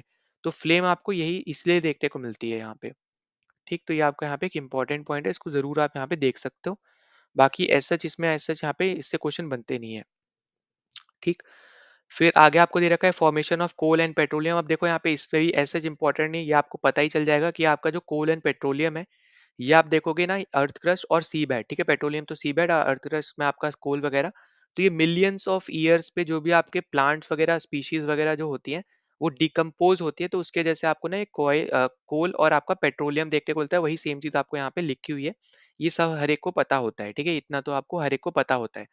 तो यही सब आपको यहाँ पे दे रखा है कि बैक्टीरिया आपका अटैक करता है डेड रिमेन्स आपके जो होते हैं उस पे, और इसी वजह से आपके यहाँ पे जो ऑयल आपकी गैसेस वगैरह आपका हाई प्रेशर्स पे बनती है, जिसके बाद आप यहाँ पे एक्सट्रैक्ट वगैरह करते हो आप यहाँ पे कोयल को, और साथ ही साथ आप यहाँ पे अगर आप करना चाहो तो पेट्रोलियम को। और वो भी वो चीज़ होती है जो आपके मिलियंस ऑफ ईयर पे डिकम्पोज होने के बाद बनती है, जैसे आपके प्लांट्स वगैरह उनके थ्रू आपके यहाँ पे ये सब चीज़ें बनती हैं, ठीक। तो वही सब आपको यहाँ पे दे रखा है। फिर अगला आपका आ जाता है यहाँ पे ऑक्सीडेशन। अब देखो आपके यहाँ पे जो कार्बन कंपाउंड्स है वो बहुत ज़्यादा इजीली ऑक्सीडाइज हो जाते हैं यहाँ पे कंबशन पे, ये आपको यहाँ पे याद रख लेना है। कंप्लीट ऑक्सीडेशन हमें यहाँ पे देखने को मिलता है, ये पॉइंट आपको याद रख लेना है। और एल्कोहल जो है आपका यहाँ पे कन्वर्ट हो जाता है आपका यहाँ पे कार्बोजिलिक एसिड में, ठीक है। तो ये सब आपके यहाँ पे इंपॉर्टेंट पॉइंट्स है, ये आपका यहाँ पे रिएक्शन दे रखा है, इसको आप जरूर गो थ्रू कर लेना, इंपॉर्टेंट रहेगा। और ये लाइन के ऊपर जितनी भी चीज दे रखी है ये सब आपके कैटलैक्स होते हैं, ठीक है। कैटलिस्ट बोलते हो एक तरीके से, ठीक है, कैटलिस्ट आप बोल सकते हो। फिर some substances are capable of adding oxygen to other. अभी यहाँ पे देखो ये चीज तो हम पहले ही देख चुके हैं कि ऑक्सीजन जो ऐड करता है ऑक्सीडाइजिंग एजेंट होता है, जो आपका रिड्यूस करता है रिड्यूसिंग एजेंट होता है। तो ये सब आपको यहाँ पे मैं पहले ही करा चुका हूँ, ठीक है। फिर अगला टॉपिक आपका आ जाता है यहाँ पे एडिशन रिएक्शन। अब एडिशन रिएक्शन में अब जैसे आपको दे रखा है यहाँ पे अनसेचुरेटेड हाइड्रोकार्बन कंपाउंड जो होते हैं बेसिकली, इसके बारे में आपको यहाँ पे बताया हुआ है कि ये लोग ना कैटलिस्ट को यहाँ पे यूज करते हैं सैचुरेटेड कंपाउंड में बनने के लिए, ठीक है। अब कैटलिस्ट आपके कौन कौन के हो सकते हैं यहाँ पे, जैसे निकल हो सकता है, आपका पैलेडियम हो सकता है, ये आपको याद रखना है, ये इंपॉर्टेंट है, ये पूछा जाता है। तो याद रखना एडिशन रिएक्शन में आपका जो अनसैचुरेटेड कार्बन होते हैं, ये आपके ना कैटलिस्ट को यूज करते हैं। और कैटलिस्ट कौन से हो सकते हैं, निकल हो सकता है, पैलेडियम हो सकता है। और इन दोनों के थ्रू ना ये यूज होते हैं इसलिए ताकि ये आउटपुट में या फिर बोलो प्रोडक्ट में हमें एक सैचुरेटेड हाइड्रोकार्बन दे पाए, ठीक है, अनसैचुरेटेड से सैचुरेटेड हाइड्रोकार्बन दे पाए। तो इसके लिए हम लोग यहाँ पे कैटलिस्ट का यूज करते हैं, निकल हो सकता है वो या फिर पैलेडियम हो सकता है, ठीक है। फिर कैटलिस्ट बेसिकली आपका होता है कि ये ना रिएक्शन की जो स्पीड होती है ना उसको फास्ट कर देता है ये, ठीक है। पर इसके थ्रू यहाँ पे कोई भी यहाँ पे जो रिएक्ट हो रहे हैं वो आपस में इफेक्ट उनके ऊपर नहीं होता है। तो ये भी पॉइंट याद रखना कि आपका यहाँ पे जो ये रेट पे जिस स्पीड में पहले ये हो रहा होता है रिएक्शन, कैटलिस्ट ऐड करने पे अब यहाँ पे ये फास्ट हो जाता है। तो ये पॉइंट आपको याद रखना है कि इनकी स्पीड में चेंज हो जाता है, ठीक है, फास्ट हो सकता है जो भी हो बोल लो। तो यहाँ पे इनकी स्पीड में चेंज हो जाता है कैटलिस्ट को ऐड करने पे। पर इनके साथ-साथ ये भी याद रखना कि रिएक्शन पे उस पे कोई फ़र्क नहीं पड़ता है, बस वो चीज़ जल्दी होती है बस, ठीक है? ये चीज़ याद रख लेना। फिर अगला आपको यहाँ पे वेजिटेबल ऑयल से रिलेटेड आपको दे रखा है, इसमें निकल कैटलिस्ट यहाँ पे यूज़ होता है, बहुत ज़्यादा इंपॉर्टेंट है, इसके ऊपर क्वेश्चन आ रखा है, ये आप ज़रूर मार्क कर सकते हो। फिर आगे हम यहाँ पे चलते हैं, तो एनिमल फैट जैसे आपको दे रखा है generally contain saturated fatty acid which are said to be harmful for health, ठीक है? तो ये बस आपका एक स्टैटिक पॉइंट है, बस आप ये याद रख सकते हो। फिर नेक्स्ट अपने पास आ जाता है यहाँ पे सब्स्टिट्यूशन रिएक्शन। एडिशन हमने ऊपर देखा, इंपॉर्टेंट था सब जितना भी हमने किया। फिर आपका है यहाँ पे सब्स्टिट्यूशन रिएक्शन। अब देखो सब्स्टिट्यूशन रिएक्शन में क्या होता है कि जो आपके सैचुरेटेड कार्बन होते हैं, ये आपके ना बहुत ज्यादा अनरिएक्टिव होते हैं। ठीक है? क्योंकि आपके ना ये इनर्ट होते हैं। इनर्ट मतलब जैसे अभी हमने देखा इनर्ट गैसेज़ मतलब आपका outer most shell completely filled है एक तरीके से आप जैसे बोलते हो ना, तो उसमें हम बोलते हैं कि जिसका फिल होता है कंप्लीटली वो आपके हाइली अनरिएक्टिव होते हैं। तो इसको सेम तरीके से आप समझ सकते हो कि आपके जो सैचुरेटेड कार्बन कंपाउंड्स हैं यहाँ पे हाइड्रोकार्बन्स हैं, वो आपके अनरिएक्टिव होते हैं। तो ये आपको यहाँ पे याद रखना है। दूसरा ये याद रखना है कि अगर आप यहाँ पे इनका यूज करते हो यहाँ पे सनलाइट के प्रेजेंस में और आप इनमें क्लोरीन को ऐड कर देते हो यहाँ पे इन हाइड्रोकार्बन्स में, तो आपका जो रिएक्शन है वो बहुत ज्यादा तेजी से होता है। इसका मतलब क्या हो गया कहने का कि आपका यहाँ पे ना सनलाइट और आपका क्लोरीन ये दोनों ही यहाँ पे एक तरीके से आप बोल सकते हो यहाँ पे यूज हो रहे हैं। एक तरीके से आप बोल सकते हो कैटलिस्ट की तरह आप बोल सकते हो सिंपल टर्म्स में, क्योंकि यहाँ पे इनका यूज हो रहा है। पर आप ऐसा बोलोगे नहीं, ठीक है? क्योंकि आपका जो फॉर्मूला रहेगा आप जैसे देख लोगे नीचे, मीथेन के साथ आप क्लोरीन ऐड करोगे, ठीक है? उनके बीच में आप रिएक्शन करवाओगे सनलाइट के प्रेजेंस पे। अब सनलाइट आपका यहाँ पे कैटलिस्ट बन सकता है। तो उस तरीके से आपको यहाँ पे CH3Cl प्लस HCl आपको देखने को मिल जाएगा। ये आप यहाँ पे अलग से याद रख लेना, क्योंकि आपका जो क्लोरीन है ना वो आपका यहाँ पे रिप्लेस कर देता है हाइड्रोजन एटम को। अभी हमने ऊपर भी देखा था जहाँ पे हमने क्लोरोप्रोपेन के बारे में डिस्कस किया, ब्रोमोप्रोपेन जहाँ हमने देखा था ना ऊपर हेलो वाला, तो उधर हमने यहाँ पे चीज देखी थी। तो वहाँ पे वही सेम चीज यहाँ पे होगी कि क्लोरीन जो है वो आपका एक हाइड्रोजन एटम को रिप्लेस कर देगा। और जो यहाँ पे ये रिप्लेस कर रहा है ना इसी को हम बोलते हैं यहाँ पे सब्स्टिट्यूशन रिएक्शन। ठीक है? क्योंकि आपका यहाँ पे क्या हो रहा है कि एक टाइप का जो एटम है या फिर बोलो यहाँ पे जो ग्रुप ऑफ एटम है, वो यहाँ पे एक दूसरे टाइप के एटम का या फिर ग्रुप ऑफ एटम की जगह यहाँ पे ले रहा है। तो यहाँ पे क्योंकि वो डिस्प्लेस हो रहा है, एक दूसरे की जगह ले रहा है, तो इसको हम लोग यहाँ पे सब्स्टिट्यूशन रिएक्शन बोलते हैं इस पर्टिकुलर केस में। जैसे यहाँ पे हमने Cl को हमने यहाँ पे यूज किया एक हाइड्रोजन को हटाने के लिए, ठीक है? उसकी जगह पे आने के लिए। तो ये पॉइंट आप यहाँ पे जरूर याद रख लेना, इसको हम बोलते हैं यहाँ पे सब्स्टिट्यूशन रिएक्शन। ना फिर अगले टॉपिक पे चलते हैं। तो अगला टॉपिक हमारे पास है यहाँ पे some important carbon compounds ethanol and ethanoic acid. अब इनके ऊपर हम लोग यहाँ पे थोड़ा डिस्कस करेंगे। देखो ज्यादातर जो आपके कार्बन कंपाउंड्स हैं इनवैल्यूएबल है जैसे आपको यहाँ पे दे रखा है, पर ये दोनों आपके बहुत ज्यादा इंपॉर्टेंट है, एग्जाम पर्सपेक्टिव से भी इंपॉर्टेंट है और वैसे भी, ठीक है? अब जैसे आपका यहाँ पे इथेनॉल के बारे में आपको ये सब चीजें दे रखी है, मार्क कर रखा है मैंने, इनको जरूर पढ़ सकते हो। जैसे सबसे पहली चीज रूम टेम्परेचर पे ये लिक्विड रहता है, सबसे इंपॉर्टेंट। दूसरा यहाँ पे इसको यूज किया जाता है एज एन एल्कोहल, ठीक है? तो एल्कोहलिक ड्रिंक्स जो होती है उनमें यहाँ पे इथेनॉल यूज होता है, ये आपको याद रखना है। तीसरा आपको यहाँ पे याद रखना है कि मेडिसिन की फील्ड में भी यहाँ पे इसका यूज किया जाता है। जैसे आपके यहाँ पे जितने भी सिरप्स वगैरह होते हैं कफ से रिलेटेड, ठीक है? खांसी वाले कफ जो कफ मतलब होता है खांसी से, ठीक है?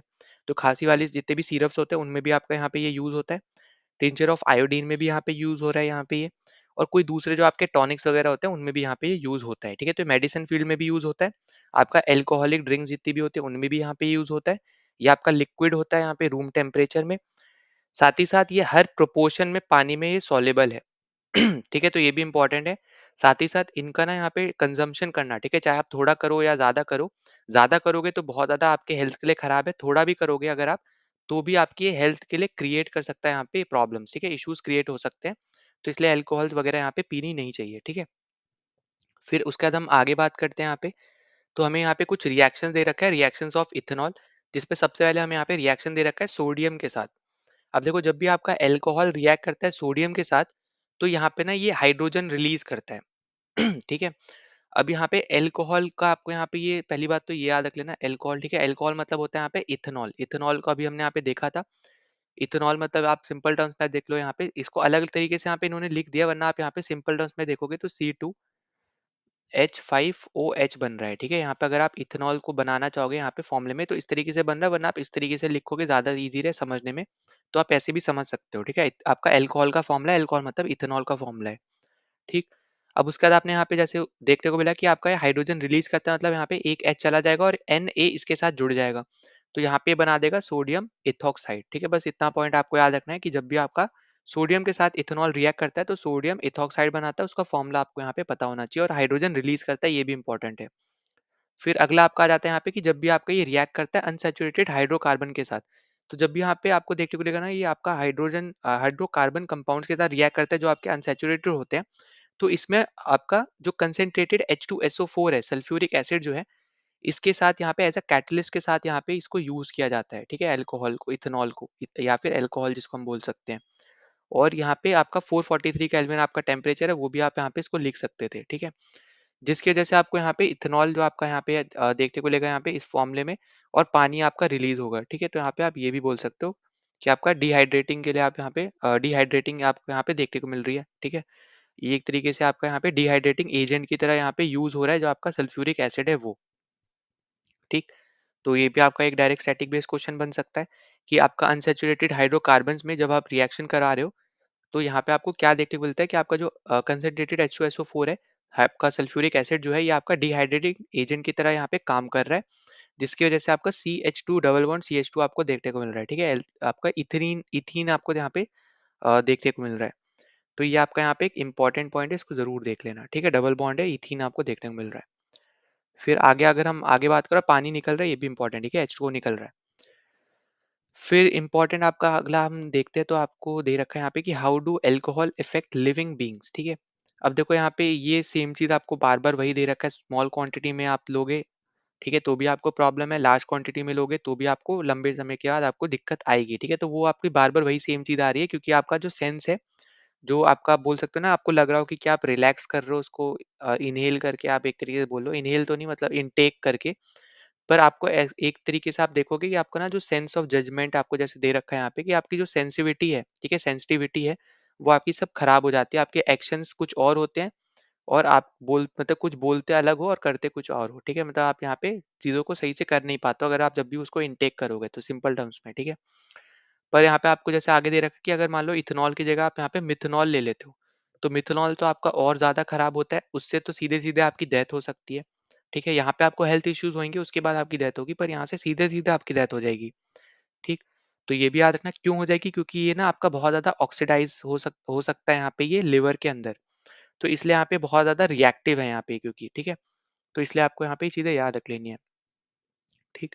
अब क्योंकि बहुत ज़्यादा रिएक्टिव है, इसलिए आपका ये इज़िली ऑक्सीडाइज़ हो जाता है लिवर के अंदर, इसलिए आपको यहाँ पे एकदम से डेथ हो सकती है इंसान की, अगर कोई भी इसको इनटेक करता है, मेथनॉल को इनटेक करता है तो, ठीक है? बाकी आपको यहाँ पे दे रखा है, इसको ज़रूर आप यहाँ पे पढ़ सकते हो। फिर डाइज़ वगैरह आपके यहाँ पे यूज़ होते हैं अल्कोहल को ब्लू वगैरह बनाने में, ठीक है? इसको ही हम लोग यहाँ पे डीनेचर्ड अल्कोहल बोलते हैं, ये भी पॉइंट आप यहाँ पे याद रख सकते हो। फिर हम आगे बात करें तो अल्कोहल को एज़ अ फ्यूल भी यहाँ पे यूज़ किया जाने लग गया है। जैसे शुगर केन है, शुगर केन के थ्रू जो आपके यहाँ पे चीज़ें निकल के आती है, उसको आप एज़ अ फ्यूल आजकल यहाँ पे यूज़ हो रहा है यहाँ पे ये, ठीक है? ये भी याद रखना। जो शुगर केन जूस है, वो भी आपका यहाँ पे फ्रेगमेंट करके आप अल्कोहल या फिर इथेनॉल वगैरह आप यहाँ पे उसके थ्रू भी बना सकते हो, ये भी पॉइंट इंपॉर्टेंट है, इसको आप ज़रूर पढ़ सकते हो वैसे तो, ठीक है? तो बस इतना सा यहाँ पे 4-5 लाइन का है, इसको आप ज़रूर देख लेना, ठीक? फिर आगे हम देखें यहाँ पे, तो नेक्स्ट अपने पास आ जाते हैं यहाँ पे प्रॉपर्टीज ऑफ इथेनॉइक एसिड। अब प्रॉपर्टीज ऑफ इथेनॉइक एसिड की बात करें, सबसे पहले इसको हम एसिटिक एसिड के नाम से जानते हैं, ठीक है? ये आपका कार्बोजिलिक एसिड के ग्रुप में लाई करता है। अगला पॉइंट यहाँ पे कि 5 से 8% सोल्यूशन जो आपका है यहाँ पे एसिटिक एसिड का पानी में, उसको हम लोग यहाँ पे क्या बोलते हैं, विनेगर बोलते हैं, ठीक है? ये भी इंपॉर्टेंट है। विनेगर को हम लोग यहाँ पे यूज करते हैं प्रिजर्वेटिंग एजेंट की तरह पिक्कल में, ठीक है? पिक्कल मतलब होता है अचार। अचार में विनेगर यूज होता है एज अ प्रिजर्वेटिव। प्रिजर्वेटिव मतलब अगर यहाँ पे बहुत टाइम तक वो पैक करके रखा है ना, तो वो सड़े ना, ठीक है? उससे बदबू ना आए। जैसे आपका नाइट्रोजन यूज होता है आपके चिप्स के पैकेट्स वगैरह में, है ना? वो हमने यहाँ पे पढ़ा भी था। फिर नेक्स्ट हमने देखा यहाँ पे कि जो मेल्टिंग पॉइंट है आपके प्योर इथेनॉइक एसिड का, वो आपका 290 केल्विन होता है, इसलिए आपका ये फ्रीज आपका यहाँ पे हो जाता है विंटर के टाइम में इजिली। फिर आपका नेक्स्ट अपना आपको यहाँ पे देखने को मिलेगा कि यहाँ पे ग्लेशियर आपको एसिटिक एसिड देखने को मिलती है, ये फ्रीज हो जाता है इसकी वजह से, क्योंकि यहाँ पे इथेनॉइक एसिड का ही नाम है यहाँ पे एसिटिक एसिड, ठीक है? ये भी इंपॉर्टेंट है।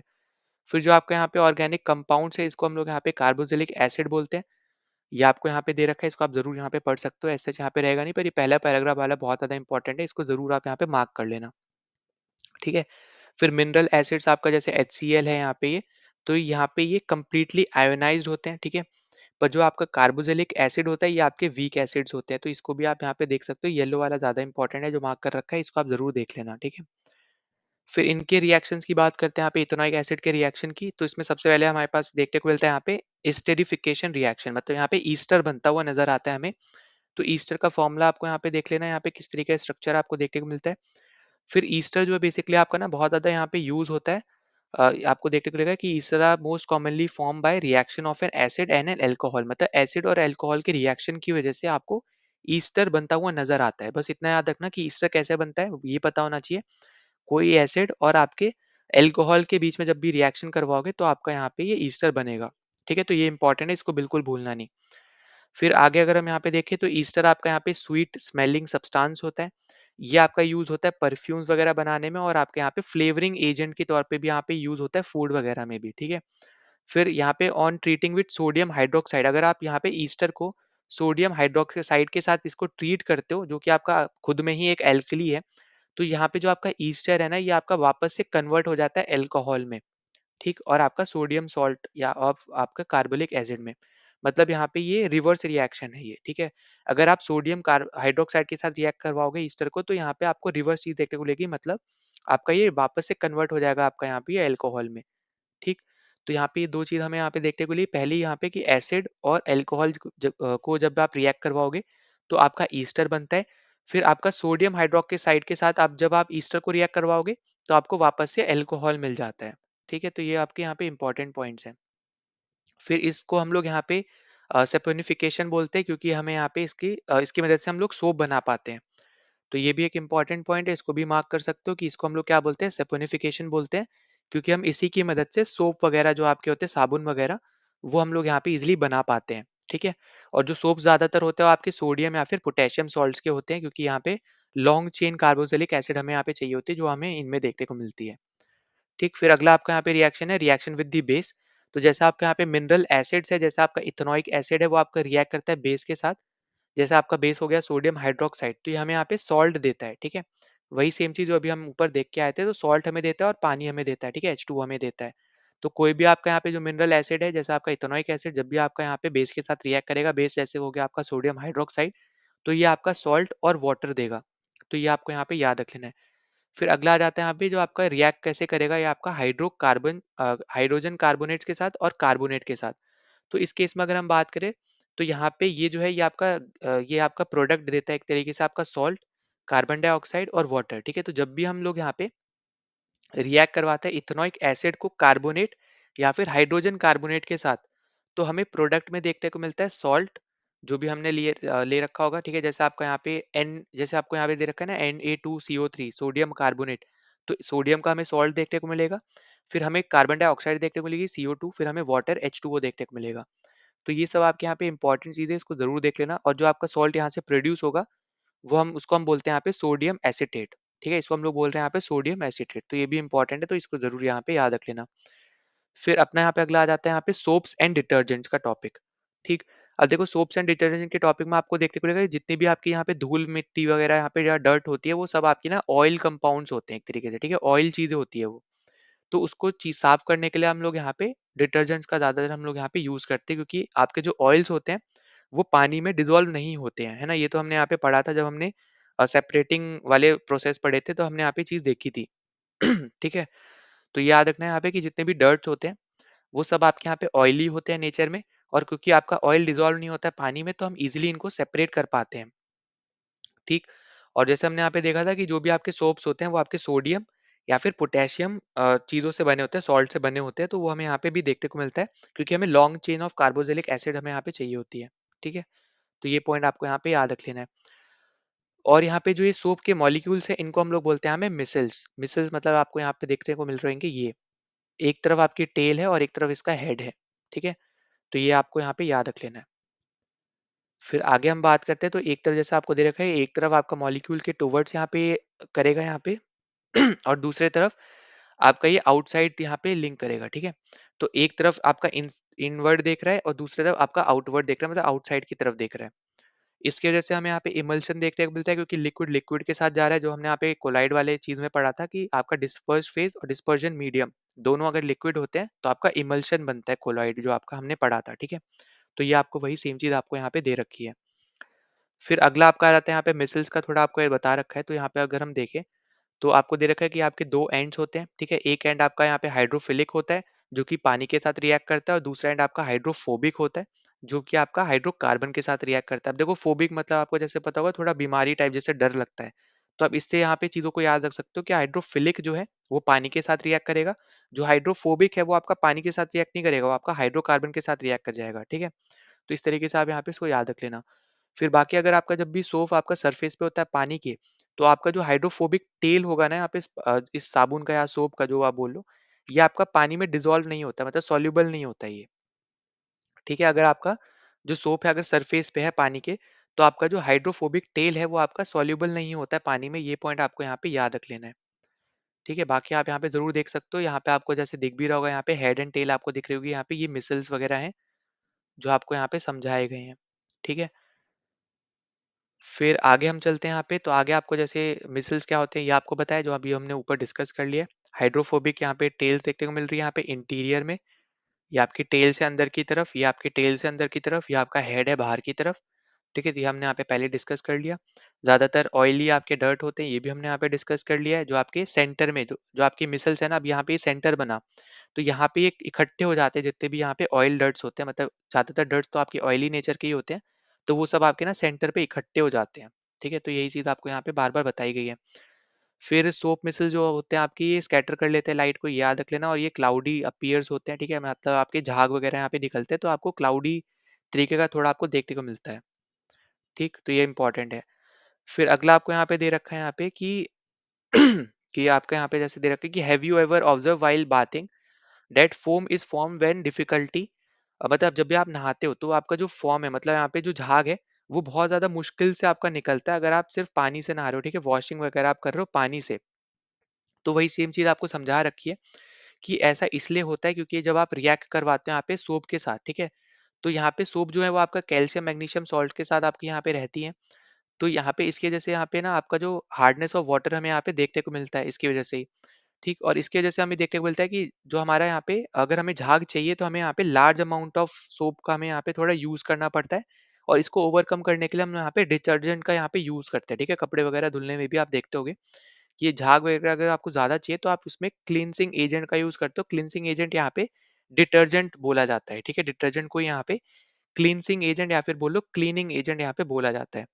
ठीक, तो यहाँ पे याद रखना कि this is caused by the reaction of soap with the calcium and magnesium salt. ठीक है, मतलब यहाँ पे सोप का रिएक्शन हो जाता है कैल्शियम मैग्नीशियम सॉल्ट के साथ, इसलिए हमें यहाँ पे ऐसी चीज देखने को मिलती है। और which cause the hardness of water, water का हार्डनेस बढ़ जाता है, जिसकी वजह से हमें यहाँ पे लार्ज अमाउंट ऑफ सोप यहाँ पे चाहिए होता है यूज करने के लिए।